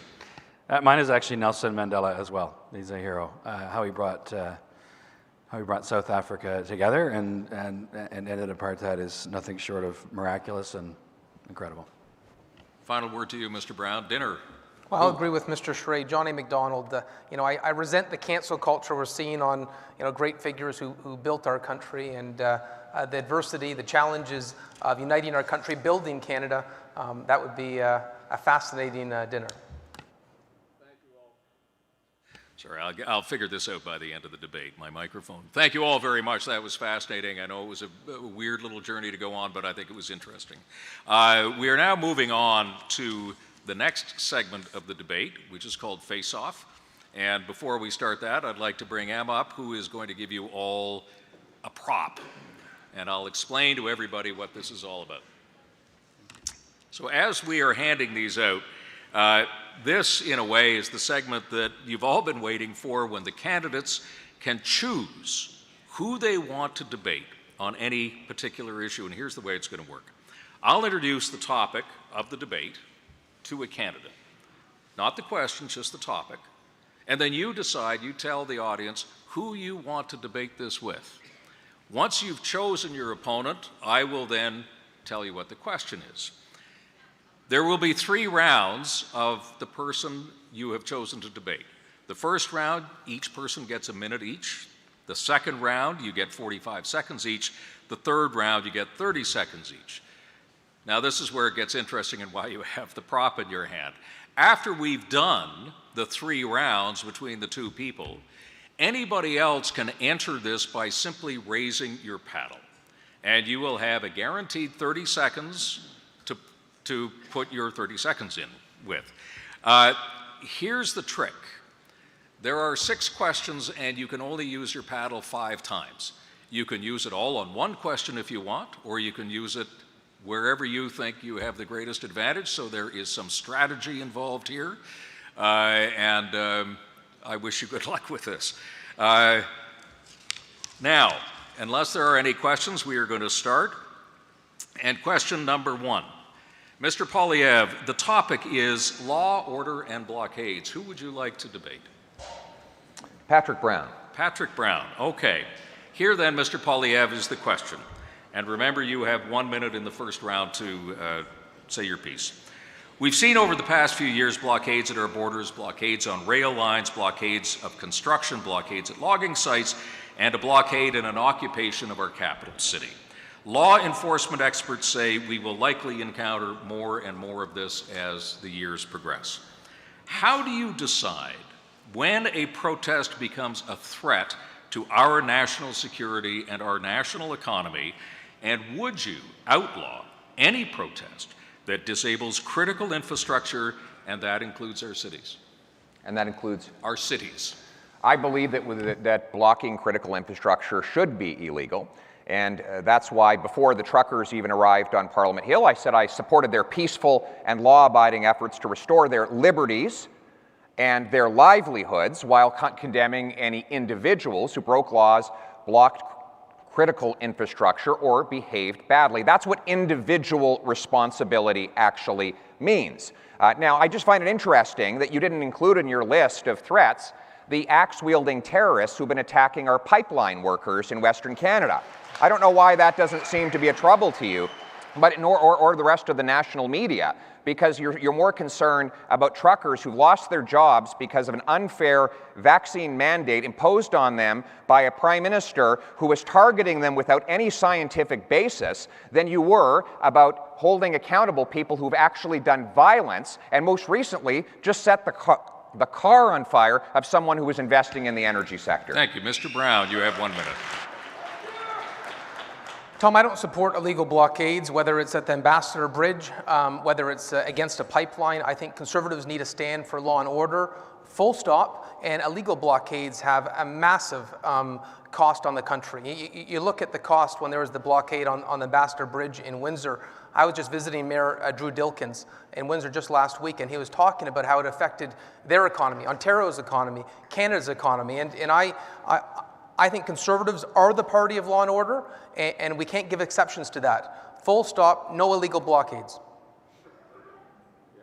You haven't used your full time, but if you want to give it back, that's fine. We could always use it. Well, in terms of law and order, I would just add that there are areas that the Conservative Party have not focused on enough in Parliament. I look at bail reform. You know, I see it in the GTA. There is a giant loophole in our criminal justice system, and you've got frequent flyers. Literally the same people getting arrested and released again and again, and there's a cost to public safety with that. Mr. Poilievre, you have 45 seconds. Well, there is, and there's also a cost to the approach taken by Mr. Trudeau and Mr. Charest. They both believe in targeting law-abiding people who use firearms responsibly after having been vetted, licensed, and are already in possession of a license and training. Charest went after them with a long gun registry in Quebec. Trudeau wants to spend $1 billion targeting these same people. That money that Charest and Trudeau spent going after law-abiding people could have been spent reinforcing border security to stop the 80% of gun crimes that actually come in through smuggling and we could also, instead of going after the lawful, target the criminals who would do the crimes with mandatory prison sentences to take them off our streets. Thank you. Mr. Brown, 45. You know what? We do have a huge problem at our border, and I get briefings almost on a weekly basis by the Chief of Police in Peel, and we've had meetings with all the Chiefs of Police in the GTA to talk about smuggled firearms. 90% of our homicides last year in Peel were from firearms smuggled across the border, and we need a government of Canada that would take that seriously. Criminal organizations are becoming more sophisticated than ever before in terms of getting firearms into our country using new technology, and we need to actually listen to our law enforcement. You know, in Ottawa, we have a government that announces photo ops and press releases when it comes to firearm policy. They're not listening to law enforcement, and we desperately need them to. Mr. Poilievre, 30 seconds. Remember, the state needs to be under the law, and what Trudeau is now doing is unlawful censorship. C-11 is an attempt by him to give his bureaucrats the power to control what you see and say online, and to take down things that he doesn't agree with. That is not lawful. That is not democratic. I will repeal those laws, and I will restore the freedom of speech as a principle for the federal government, and also bring financial penalties to universities that shut down open and free debate on campuses. And Mr. Brown, 30 seconds to you. You know, I would just add that when it comes to firearm legislation in this country, we have bad legislation on top of bad legislation, and we've got a government that is missing the mark. One of the reasons we've had a proliferation of gun and gang violence, where there's no respect for postal codes and jurisdictions, is there isn't a concerted national approach. Under Prime Minister Harper, there were serious consequences. We understood that we had to draw a line when it came to gun crime in our country, and we need the same strict approach again. Thank you very much, the two of you. Mr. Charest, you're first up, and anybody else, if you want to get in, just raise your paddle. Mr. Charest, 30 Thank seconds. you, and since I've been brought into this debate, let me start by pointing out that Mr. Poilievre is very conveniently rewriting history tonight. The fact of the matter is, he did support illegal blockades. We all admit that this was a mess created by Mr. Trudeau, unnecessary, a total mess. But I disagree with anyone who has a privileged position of making laws supporting illegal blockades that have cost us millions of jobs and cost us investment in this country. Thank you, sir. Mr. Baber and then Dr. Lewis. This is a good opportunity to set the record straight. Everything that Justin Trudeau said about the protests in Ottawa turned out to be false. Right. There was no foreign collusion. That's right. There was very little foreign funding.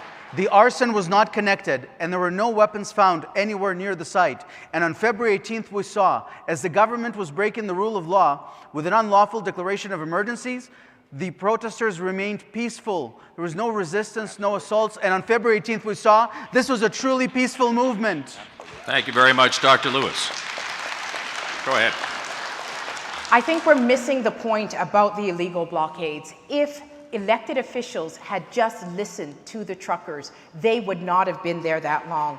In addition, the vulnerability that Canadians face knowing that Big Brother can go into their account and freeze their account without a court order, that has set our democracy into a declining state. We need to uphold our Charter of Rights. We need to uphold our freedoms and ensure that governments never do that again. Thank you very much. Anybody else want to get in on this? Going, gone. You want, okay, Mr. Baber, second chance. I just want to talk about an important issue. My first law job was at a community legal clinic where I picked up a lot of compassion and love for people. Far too often, our criminal justice system criminalizes addiction and mental health. I'll come down hard on sex offenders, on gun violence and traffickers, but imposing strict criminal penalty for possession does nothing to deter drug addiction or heal addiction. We have a mental health and addictions catastrophe in our country, and we need a justice system that recognizes it and offers Canadians a treatment and a way out. Thank you very much. And Mr. Polyev. I think Dr. Lewis raised an excellent point about the government's abuse of the Emergency Act to freeze bank accounts. Well, now there's a proposal to create a central bank digital currency, which would involve people depositing their accounts, their money, with the government itself. This gives massive new powers for surveillance, control, and censorship, and gives the state far too much control over our money, and that's why I would ban a central bank digital currency and give people back control of their money from bankers and politicians. Dr. Lewis? Mr. Polyev encouraged people to buy Bitcoin, which is a digital currency. So I'm quite surprised that he is saying now that he would ban digital currency, as if he does not know that Bitcoin is a digital currency. He also encouraged people to cash in their fiat currency, their paper money, and buy Bitcoin. If they had done that, they would have lost $37,000 by the time he had said that, to do that to today. So I'm very concerned about that. Mr. Polyev. Well, that's just false. One, Bitcoin is not a central bank digital currency. It is obviously not. It's not controlled by any central bank anywhere in the world. Two, people can make their own investment decisions. I've simply said they should be free to decide whether or not they want to use Bitcoin. I don't want to be like communist China and ban Bitcoin or other technologies, because in a free market, people should have the opportunity to make those decisions for themselves. That's my position. Thank you very much. Are we done? No, Dr. Lewis, one more time. In fact, Mr. Polyev said that you could hedge against inflation, which is not true. So Mr. Polyev is promoting a decentralized currency over his own government's currency. That is a problem for someone who held a shadow cabinet position as a finance minister. Sorry, Mr. Charest and then Mr. Brown. Well, on Bitcoin, I mean, everyone just finds it totally bizarre what Mr. Polyev is suggesting. We all get it on blockchain, that's fine. Bitcoin has lost 60% of its value since November of last year, 20% in the last month. Anyone following his advice that we saw on YouTube would have lost 20% of their earnings. Do you actually think your parents enjoy having your parents lose 20% of their retirement funds? I mean, this is lunacy, and it doesn't make sense at all. Mr. Brown. I have to agree with Dr. Lewis and Mr. Charest. I disagree with Mr. Polyev's approach that you can opt out of inflation with cryptocurrency. Magic internet money fluctuates vastly, 30% or more in one day. And the last thing we should be doing is encouraging our parents and grandparents, along with vulnerable families, to gamble their savings, their retirements, in something this risky that's been learned watching late-night YouTube videos. Mr. Poilievre. Well, Mr. Brown, that's not what I said. You're misleading the public. I clearly stated that people should have the freedom. Now, the reason why many people have chosen to exercise that freedom is because central banks have been attacking the value of our national currencies by printing $400 billion here in Canada, leading to 30-year highs in inflation, doubling the house prices, leading to massive volatility in many sectors of our economy. And that risk is one I pointed out earlier on and could lead to another debt crisis. So frankly, we should protect the value of our traditional money rather than banning private money. Mr. Brown, you're up. So Mr. Poilievre just said that he didn't say that. No one in this room and no one in Canada will believe that you didn't say you can opt out of inflation through cryptocurrency. That is misleading. Your words are there. You can Google it yourself and watch it on the internet. And I have to say, it is bad advice to be giving to Canadians that is so risky. And you should know that. As a former finance critic, that's not the advice you should be giving to the country. And Mr. Poilievre, you raised your paddle for one more time?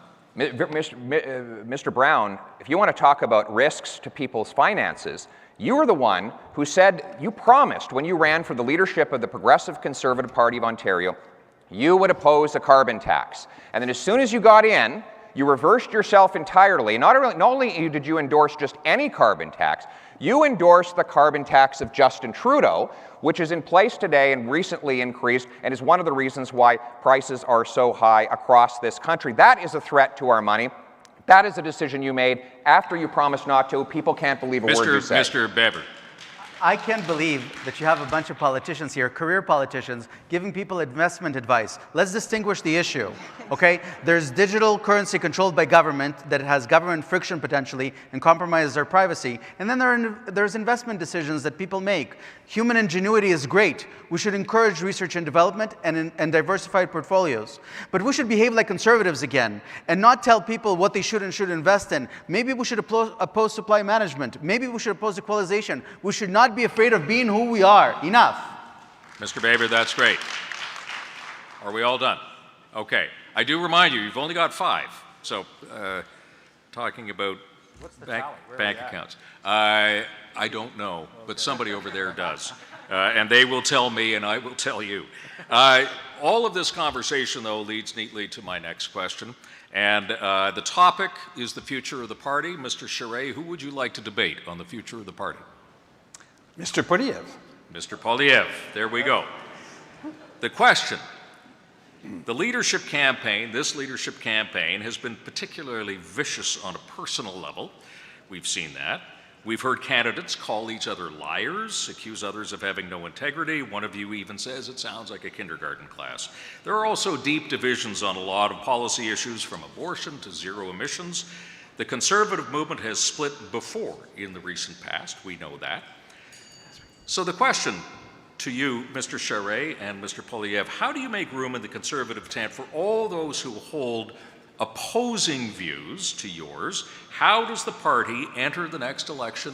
How can the party enter the next election united?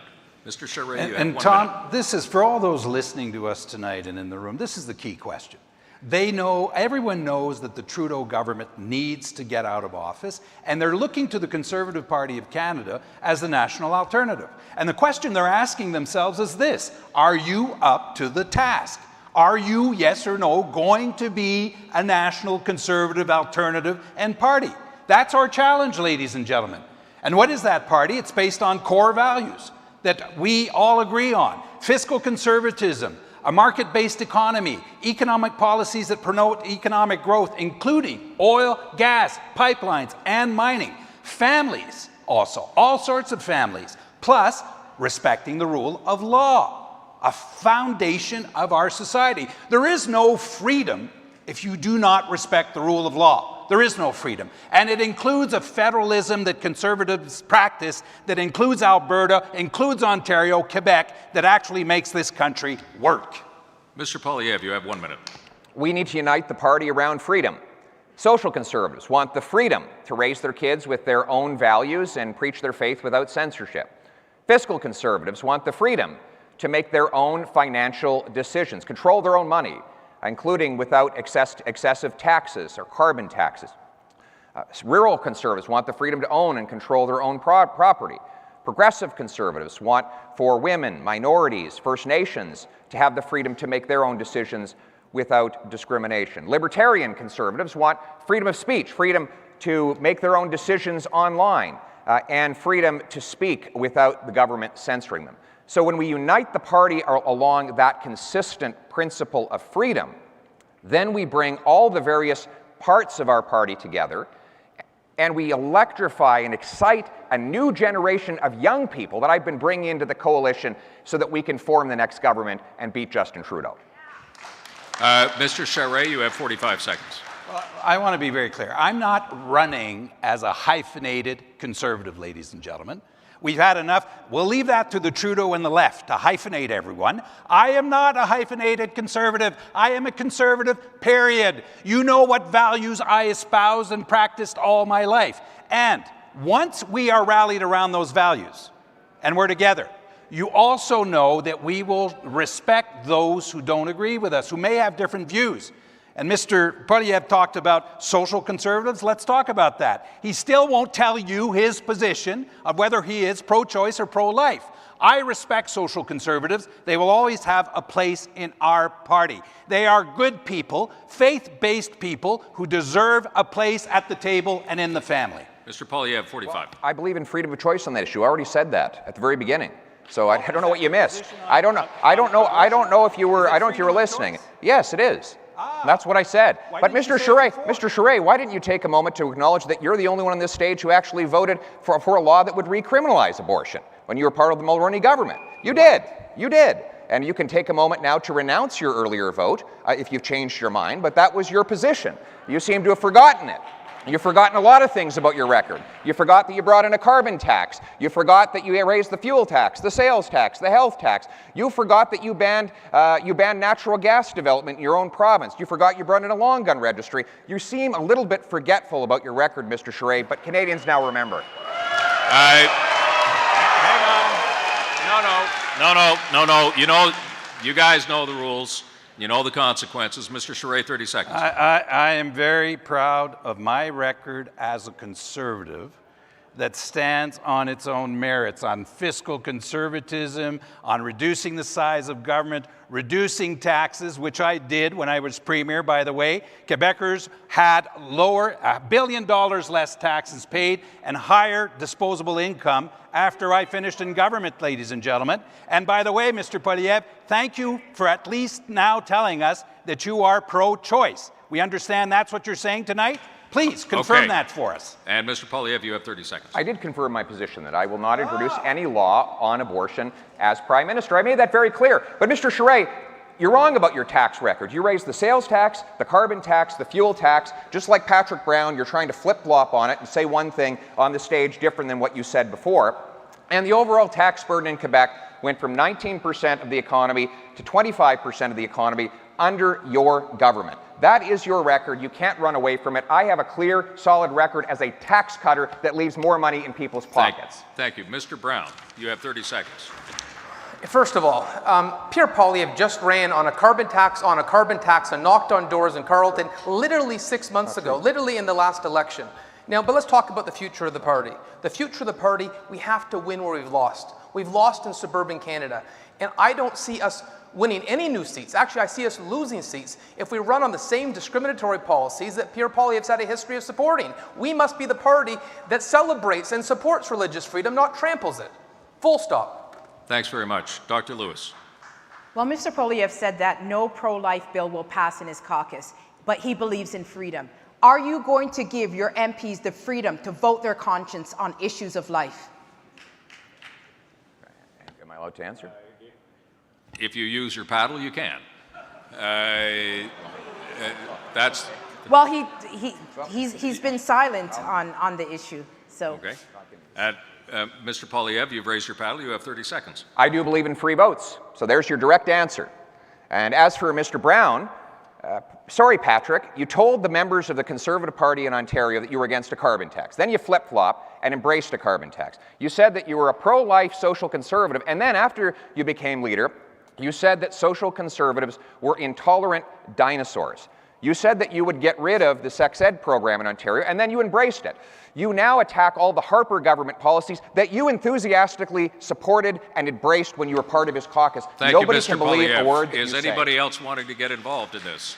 Mr. Aitchison, 30 seconds. Well, I appreciate everybody talking about the importance of all the different types of conservatives. I think Mr. Poilievre gave us a great list of all the different types of conservatives. And it is important for us to respect each other and have respectful dialogue. But it's not enough just to unite conservatives. We need to win over swing voters, people who aren't part of our party. And I think that's going to be extremely difficult, especially if they watch some of the nastiness on this stage tonight. Sorry, Mr. Baber. I'll unite the party by restoring democracy in the Conservative Party, but most importantly, bring back disillusioned voters. Our party failed to stand up for many Canadians against lockdowns, against mandates, until the truckers came to town. Many Canadians felt that we've abandoned them, so they voted for another party, or they didn't vote at all, and now they're disillusioned with our party. I'm the only one on the stage who stood up for Canadians for 2 years, for a year and a half before it was popular, and I'll bring back disillusioned voters. We cannot win if we're not united right of center. Anybody else? Dr. Lewis? Mr. Baber was not the only one who stood up for Canadians who lost their jobs due to mandates, who were discriminated against, who cannot fly. I also stood up for those Canadians, and I wanted to make that point. And Mr. Brown, I believe you've got one left. Okay. Well, let me be very clear. I was one of the only big city mayors in the country that didn't impose vaccine mandates. No firefighter, no police officer, no long-term city employee lost their job in Brampton. I stood by the right to have personal health choices. And I have to say, it's surprising during the leadership campaign that all of a sudden Pierre Poilievre comes out against mandates, because in the heat of the battle, he didn't say a word. He was hiding in his basement at a time that I had longtime municipal employees in Ottawa calling me, asking for help. I give Roman Baber credit. He was there. He was heard. Dr. Lewis was heard. Disappeared. Thanks very much. It would seem appropriate for me at this point, and I'm getting the information in my ear, but I want to pass it on. Mr. Brown, you've got one intervention left. Mr. Poilievre, you're out. You've used your 5. Dr. Lewis, so have you. I'm waiting to hear, Mr. Baber, you've got 4? Oh, you've got 1 left, Mr. Baber. Mr. Charest, you've got 3 left. Oh, good, you're keeping count. And you've got 4 left. Is everybody clear on what you've got and what you don't? Okay, thank you very much. Ms. Lewis, this next question is for you, and the topic is energy. And who would you like to debate? I'll debate Mr. Aitchison. Mr. Aitchison and Dr. Lewis. Excellent. Here's the question for both of you, starting with Dr. Lewis. Oil and gas, as we know, in Canada has seen a price rebound in this year, but the export growth of these commodities has been constrained by pipeline infrastructure. You've all said that you would boost the building of pipelines. There are multiple jurisdictions, as we know, that need to be involved in that process. So the question is this: how would you do this? Who would pay for these pipelines, and how would you deal with Indigenous or provincial opposition? Dr. Lewis. Investing in Canadian oil and gas is the best way to grow our economy. We can enter into agreements with Indigenous populations that will actually enrich those populations. And many of those agreements have been entered into, and it has been beneficial in uplifting those populations. We also need to ensure that we eliminate Bill C-69 and Bill C-48, which is really crippling our local capacity to develop our oil and gas. We have to get our products to market, build pipelines. We could go through Churchill and get our products to Tidewater and offset dictatorship oil. You haven't used all your time, but if you're conceding it, I'll go to you, Mr. Aitchison, for 1 minute. Well, I mean, I think it's safe to say that everybody on this stage is pro-pipeline. But we do need a real plan. You know, Mr. Poilievre talks about the gatekeepers in the federal bureaucracy, and of course there are a lot there. And so probably the first thing I would do as leader of the party and as the Prime Minister is I'd make Pierre Poilievre my Minister of Natural Resources to deal with the gatekeepers and solve that problem. Gatekeepers he can fire. Second, we need to create a framework that allows more building. Clear and concise rules, we need clear guidelines, timely approvals, set timelines on these things, and get the process moving and make sure it's not delayed. We must simplify and speed up this process, stop dithering, and provide certainty. This is one of the biggest challenges that we face. Investment doesn't like uncertainty, and this is part of the problem we face here is uncertainty. We need to make it clear, concise, and put timelines on it, and I think Pierre would be perfect at that. Dr. Lewis, you have 45 seconds. I think it was very short-sighted for us not to invest in pipelines, and we're seeing the implications of that now. In Europe, 40% of all the oil that's purchased is purchased from Russia. We're actually financing the war between Ukraine and Russia by not getting our products to offset dictatorship oil. Every day we import 555,000 barrels of oil.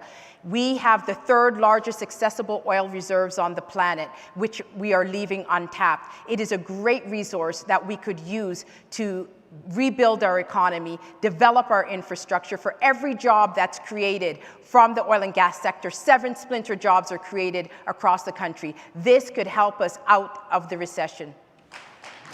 Mr. Aitchison, to you for 45. Yeah, I would also add that, of course, I think we all agree that one of the reasons we're also pro-pipeline is because Canada's energy is the answer to a lot of problems in this world today. I mean, we see what's going on in Ukraine right now. In Canada, we don't even have the capacity to scale up to help countries like Ukraine and countries like Germany and Europe because we're not ready. We haven't been doing the work. We have had a Liberal government that's just gotten in the way and made things more difficult every step of the way.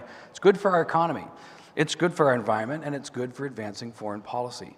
Canadian energy is some of the cleanest in the world. People don't realize that Fort Mac has reduced their carbon output from their production by over 30%. That's incredible. I guarantee you Venezuela's not doing that. Dr. Lewis, back to you for 30, and I just underlined part of the question, which is who pays for this? I'm sorry? Part of the question is who pays for this? Well, if we are building pipelines and we are selling our products and we're getting our products to market, we will have enough resources that we can reinvest back into our economy and actually improve the lives of certain regions.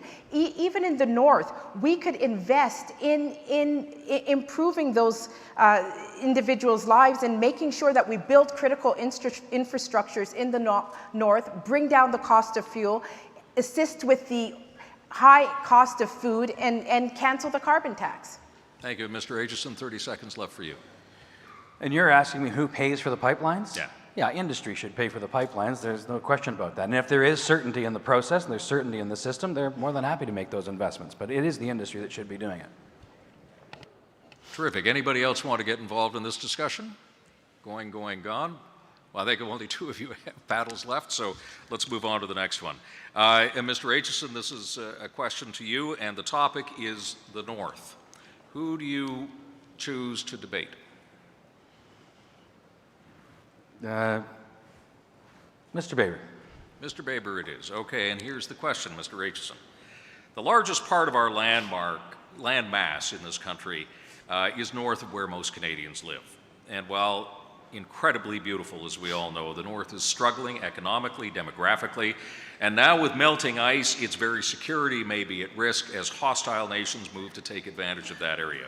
One could argue that the North is our biggest challenge, but it's also our biggest opportunity. So, what is your vision for the North? My vision of the North includes actually engaging in the North. I think Mr. Charest made a very good point about making sure we have not just one, but 2 deep water ports in the north.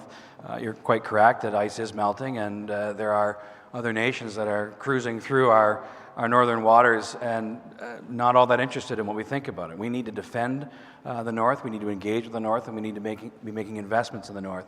But that includes, of course, our military commitments.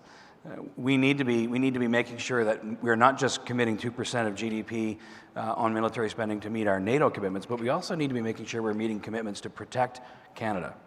And it's not just enough to be protecting the East and the West Coast, we have a North Coast. And it's been neglected, and we need to invest more there. And so I fundamentally think that this is about engaging all parts of our country and making sure that we can secure it at every port, at every coast. Thank you. Mr. Baber, for 1 minute.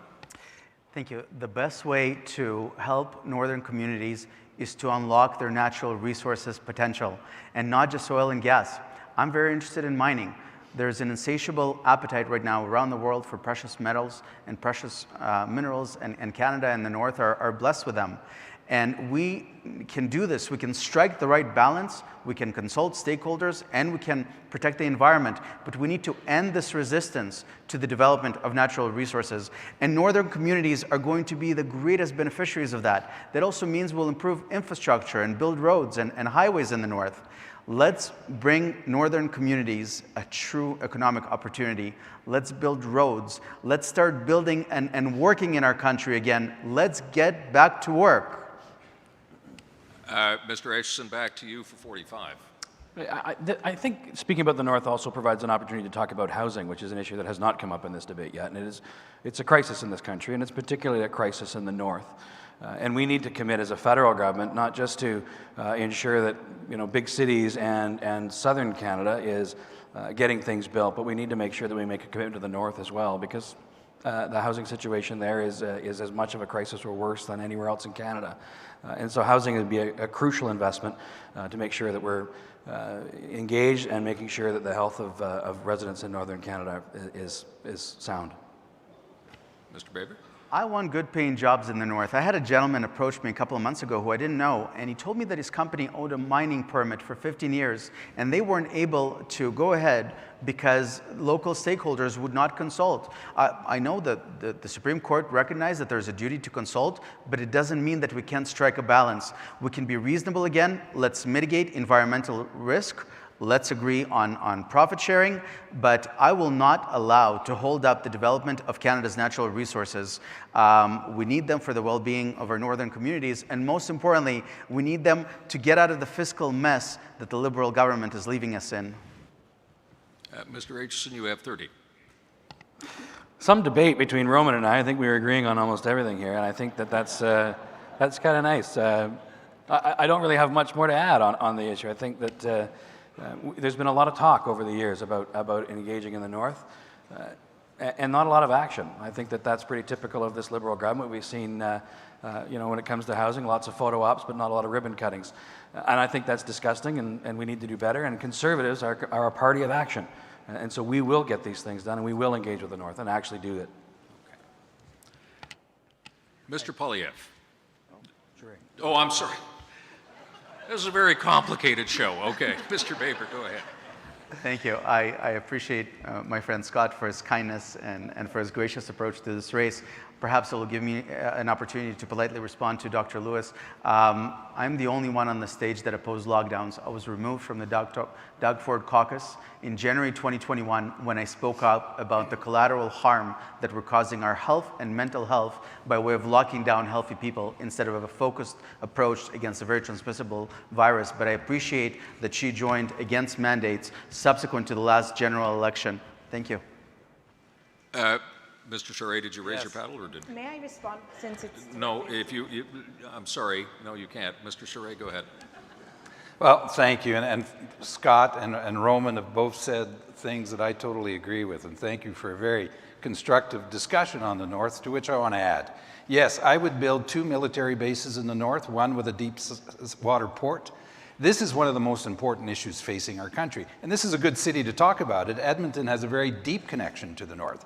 But it also includes affirming our sovereignty. It includes things like icebreakers, unarmed icebreakers, submarines that we also need to build to be able to patrol the North. It includes solidifying our agreement with the Americans on NORAD. We're done. Anybody else want to? No? Okay, we're going to move on to the next question. Thank you very much. Mr. Baber, this is for you. The subject is cost of living, and who would you like to debate? Mr. Charest. Mr. Charest and Mr. Baber on this question. We have seen a rapid rise in the cost of living for Canadians at levels we haven't seen in 40 years. And we are certainly not alone. Every Western country is going through this right now. Under your leadership, is there anything a Canadian government can do to reverse the worldwide trend without making the wealth gap any larger in Canada than it already is today? So I think it's important that we acknowledge the cause of inflation and the rising prices. It's not just the $500 billion in debt that we printed in the last 2 years. It's lockdowns, something no one on the stage other than myself was willing to acknowledge. We stopped the global supply chain at its tracks numerous times and then restarted demand again. Supply is not catching up to demand. The best thing we can do right now is to provide the market with some certainty. I will never allow for any lockdowns or any stoppages. I'm also going to restore discipline to government.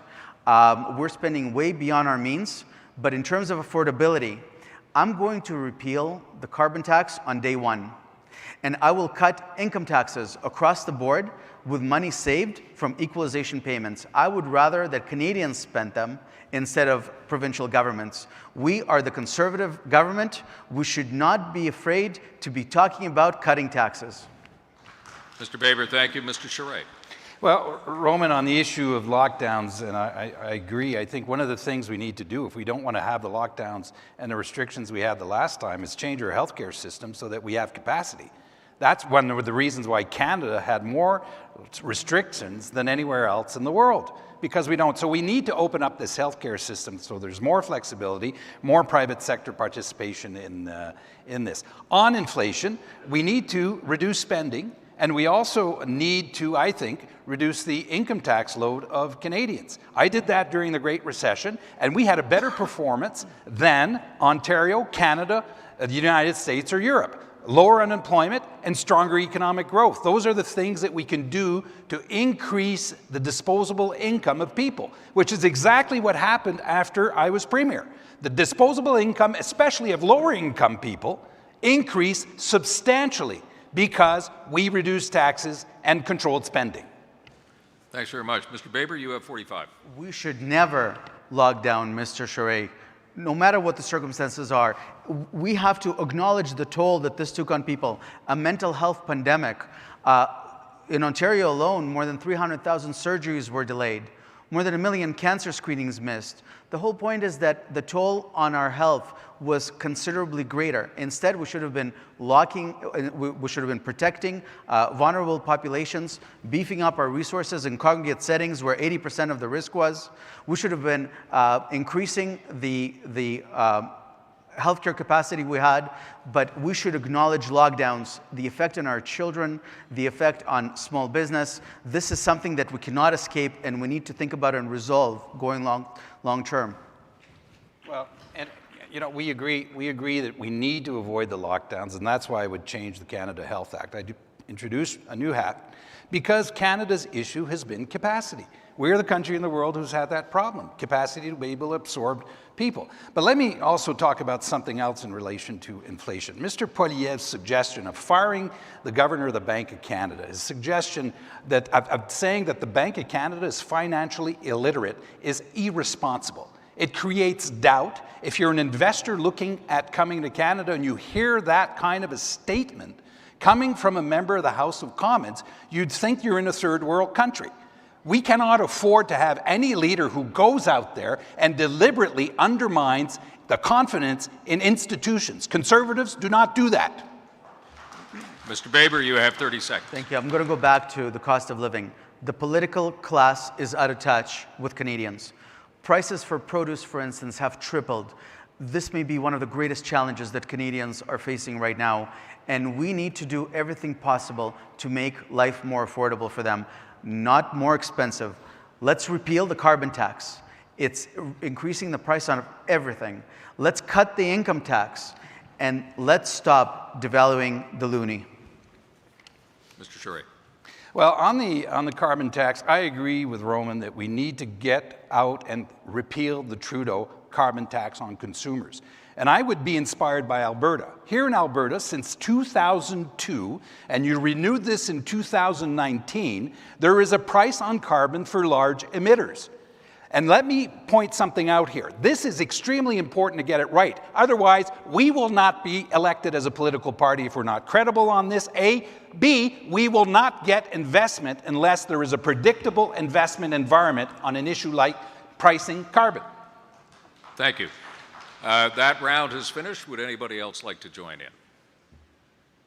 Mr. Brown, you've still got points, as do you. We don't have Mr. any Aitchison? more points. No, I know, you're out. Yeah. Sorry about that. Okay, we are now going to move on to the next question. And Mr. Brown, the issue is climate change. Who would you like to debate? My friend, Dr. Leslie Lewis. Okay, Dr. Lewis and Patrick Brown. Mr. Brown, here's the question. In 2015, almost every country in the world, including Canada, signed onto the Paris Accords to fight climate change. To date, not a single G20 country is on track to meet that obligation. Should the Paris Agreement still be the benchmark for Canada in measuring itself by, and if yes, would you commit to meeting the initial Paris Agreement by 2030, and who will bear the cost of getting us there? So first of all, I should say that the Liberals promised Canada to targets they have no intention, no plan to meet. And that's part of the problem. We need to have a credible environmental plan to actually achieve the targets that Canada commits to. I don't believe in Canada committing to targets that we're unable to commit. And frankly, it is photo-op environmentalism. How is it better for the environment to be importing foreign dictator oil into Canada? I find it infuriating that I can't use, when I fill up the pump in Brampton, Ontario, I can't use and be a wealth generator for the Canadian energy sector. And I have to say, the fact that our Prime Minister, this Prime Minister, doesn't understand that is a huge toll on our economy. It's costing Canadians more. Looking at the latest stats, 73,000 barrels from Saudi Arabia. A loss to our economy is he hasn't invested into our energy corridor 14 billion. Thank you. Thanks very much, Mr. Brown. Dr. Lewis. Canada signed on to the Paris Accord. They didn't meet their targets. The US pulled out of the Paris Accord. They met their targets under Donald Trump. The issue is not whether or not we sign on to the Paris Accord. The issue is the resolve to make sure that we leave the future for future generations better environment than what we inherited. There is no partisanship in the environment. We must work together to make sure that we are protecting the environment. The carbon tax doesn't reduce emissions, it just increases revenues. We need to ensure that we adopt technology that will bring down emissions, that will increase conservation, and we have to have a credible environmental plan. And that plan has to have a component of education to change the way we interact with the environment. Mr. Brown, 45 seconds. Yes. So you look at China, one of the greatest polluters in the world, 30% of the global emissions. To help with environment, we need to export clean Canadian energy to the world. Since 2014, 18 LNG projects, none approved. At the same time in the US, 7 were built, and now they have 22% of the global market share. So the question about helping countries reliant on coal have clean Canadian energy should be how Canada could help abroad. And right now, we need a conservative government that can get pipelines built. And the reality is there's some candidates on this stage who would have no chance to get pipelines built because of derogatory remarks they've made about Indigenous Canadians. Dr. Lewis. Well, that person certain. I know that Mr. Brown does not refer to me on that one. So it is very important that we look at the entire life cycle of a product. So even when we commit to something like net zero, we should not be virtue signaling to use the environment as virtue signaling. We have to ensure that we look at the entire life cycle of a product. So even if we have a green product, we have to look at the entire production from the start to the finish, such as green energy, such as green cars, electric cars. What is the entire product? Mr. Brown, you have 30.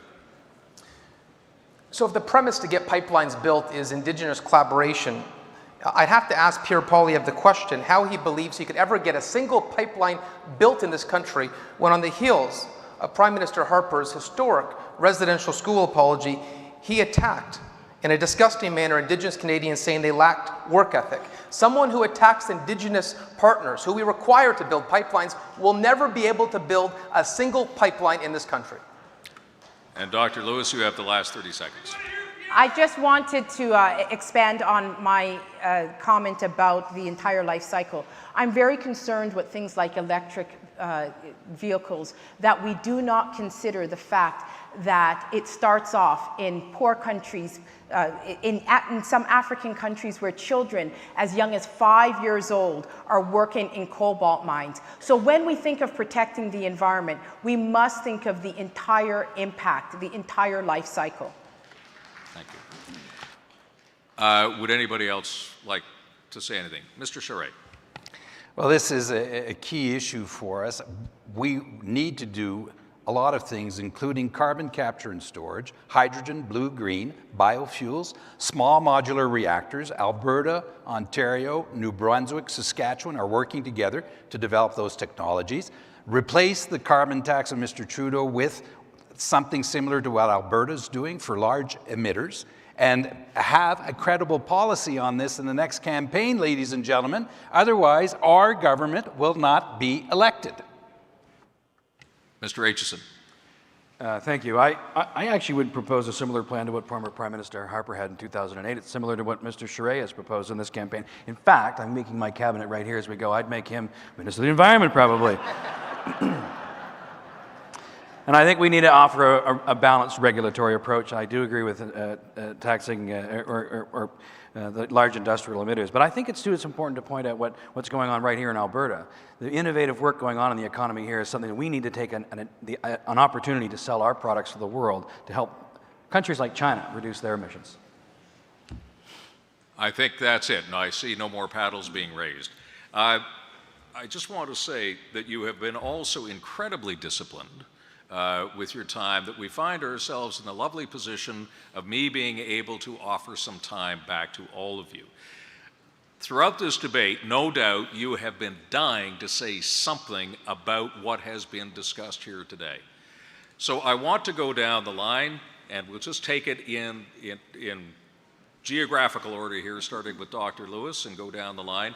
30 seconds to say anything that you have wanted to say that you didn't get to say so far. 30 seconds each. Dr. Lewis, up to you. I wanted to add on my point for the environment that we can protect the environment without punishing average Canadians. Every time they're filling up their gas tanks, they're heating their homes, they're putting food on the table, they're being punished with the carbon tax. I would cancel the carbon tax. Thank you very much. Mr. Baber. First of all, I really enjoyed today's debate, and of course I appreciate the tone. I think it's okay to have a little bit of fun as we did last time around.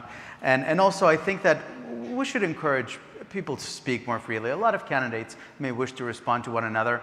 We should perhaps accommodate such opportunity. And finally, if I may, in the 10 seconds they'll give me, I think that we should not be afraid to stand for what we believe is the Conservative Party. And unfortunately, I'm out of time. You're out of time. Mr. Charest. I look forward to working with everyone on stage here, and Mr. Aitchison, I appreciate the invitation. I want to talk about resources and point something out here about Canada. We have a knowledge-based economy, but a good part of our exports are resources. Whether it's mining, oil, gas, whether it's pipelines, we need to stand up for the development of our resource industry. And we need a prime minister who's actually going to say this is a good idea. We can do this and transition to zero emissions in 2050. It is possible to do it, and only the Conservative Party of Canada has the ability to offer that leadership. Thank you, Mr. Charest. Mr. Aitchison, what have you been dying to say? Well, I guess I really think it's important to say that as Conservatives, we need to have the courage of our convictions to defend our values and our principles. Our values and principles as Conservatives are timeless. And if we stick to those, and if we offer a principled, consistent message to Canadians, we can form the next government. Thank you very much. Mr. Brown. I believe in technology, not taxes, and Brampton will be the first big city in Canada to have a fully electrified transit fleet, clean, green, and no emissions. I should also say, we need to have a conversation about a carbon tariff at the border. The fact that some candidates on the stage are okay to allow India and China to flood the market where they have no environmental standards, they have no labor standards, and compete with Canadian goods is wrong. We need to create a Canadian advantage and protect against product being dumped with no environmental cost. Thank you very much. Mr. Polyev. The biggest issue I've heard about that people haven't talked about today is housing. Our 32, 33-year-old people living in their parents' basements. We have the fewest houses in Canada per capita in the G7. At the same time, our central bank has been printing money to inflate prices. The solution is, of course, to fire the gatekeepers. I've already announced that I will fire the governor of the central bank to get inflation under control, but I will also tie infrastructure dollars for cities to the number of houses they allow to get built by removing the red tape and allowing builders to build homes for our young people to live in. Thank you very much. We are now going to the final section of the debate. And once again, all the candidates have been advised in advance of this. And it is simply we started the debate with the question, what is my vision for Canada is, ... This question is, why should I be the leader of the Conservative Party of Canada, ... 45 seconds to each of you to answer that question, and we are going to start with Scott Aitchison. I believe it's 30 seconds, is it not? We've increased it to 45. Really? Yeah. I got my 45 back. We must welcome more people to our party if we are to succeed, but we cannot do it with angry rhetoric and attacks on each other. Leaders always engage, empower, and inspire the team around them. As leader, I will bring Conservatives together, and we will earn the trust of all Canadians to govern again. I know our best days lie ahead. With our team focused on all that unites us, we will fulfill the promise of a brighter tomorrow. And if you seek a Conservative government focused on making life more affordable, join me. Join me at votescott.ca. Thank you. Thank you very much, Mr. Aitchison. Mr. Brown. Thank you, Tom. I want to be leader of the Conservative Party of Canada because we need a leader who can defeat Justin Trudeau, not just yell at him. We need to expand our party with new members, new supporters, new volunteers, and most importantly, new voters. But it'll never happen if we choose a leader who repels voters and supports failed, election-losing policies that trample over the religious freedom of Canadians.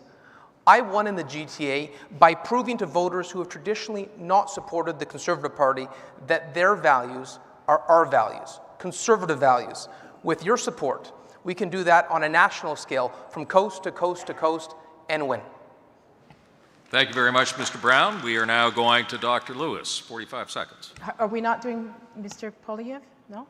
Oh, me? Okay. We drew for these slots, and you drew number 3, so thank you. There you go. Canadians are tired of legacy politicians that will say anything to get elected. Wokeism and cancel culture are robbing people of their voices. Our Charter of Rights needs to be defended. As your leader, I pledge to work tirelessly to heal our institutions and win back the trust of Canadians. But I can't do it alone. I hope you will join this movement to restore our declining democracy and return prosperity to Canada, because only then will we remain glorious and free. Thank you very much, Dr. Lewis. And Mr. Charest. Thank you, Tom. There are millions of Canadians who are orphans in this country right now. They're political orphans, and they are looking for a national alternative and a Conservative alternative. We need to be that party. I want to lead that party. I want to unite the party, and I want to offer a national vision, not based on anger, not based on tearing down institutions, but on building our country. We are the most privileged citizens in the world. We won the lottery of citizenship. We should be living up to that aspiration, passing on to our children the country that we received from our parents. It is your responsibility and mine to do that. And as leader of the Conservative Party of Canada, I will give you a national majority government.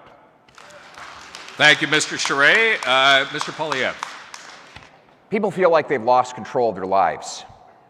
Elderly people who have to choose between heating and eating. Single moms who can no longer afford sporting for their kids. Full of grown adults stuck in their parents' basement, not able to start a family or build home equity for the future. Inflation out of control at a 30-year high, and a government that instead of hearing these concerns tries to censor them by cracking down on the population.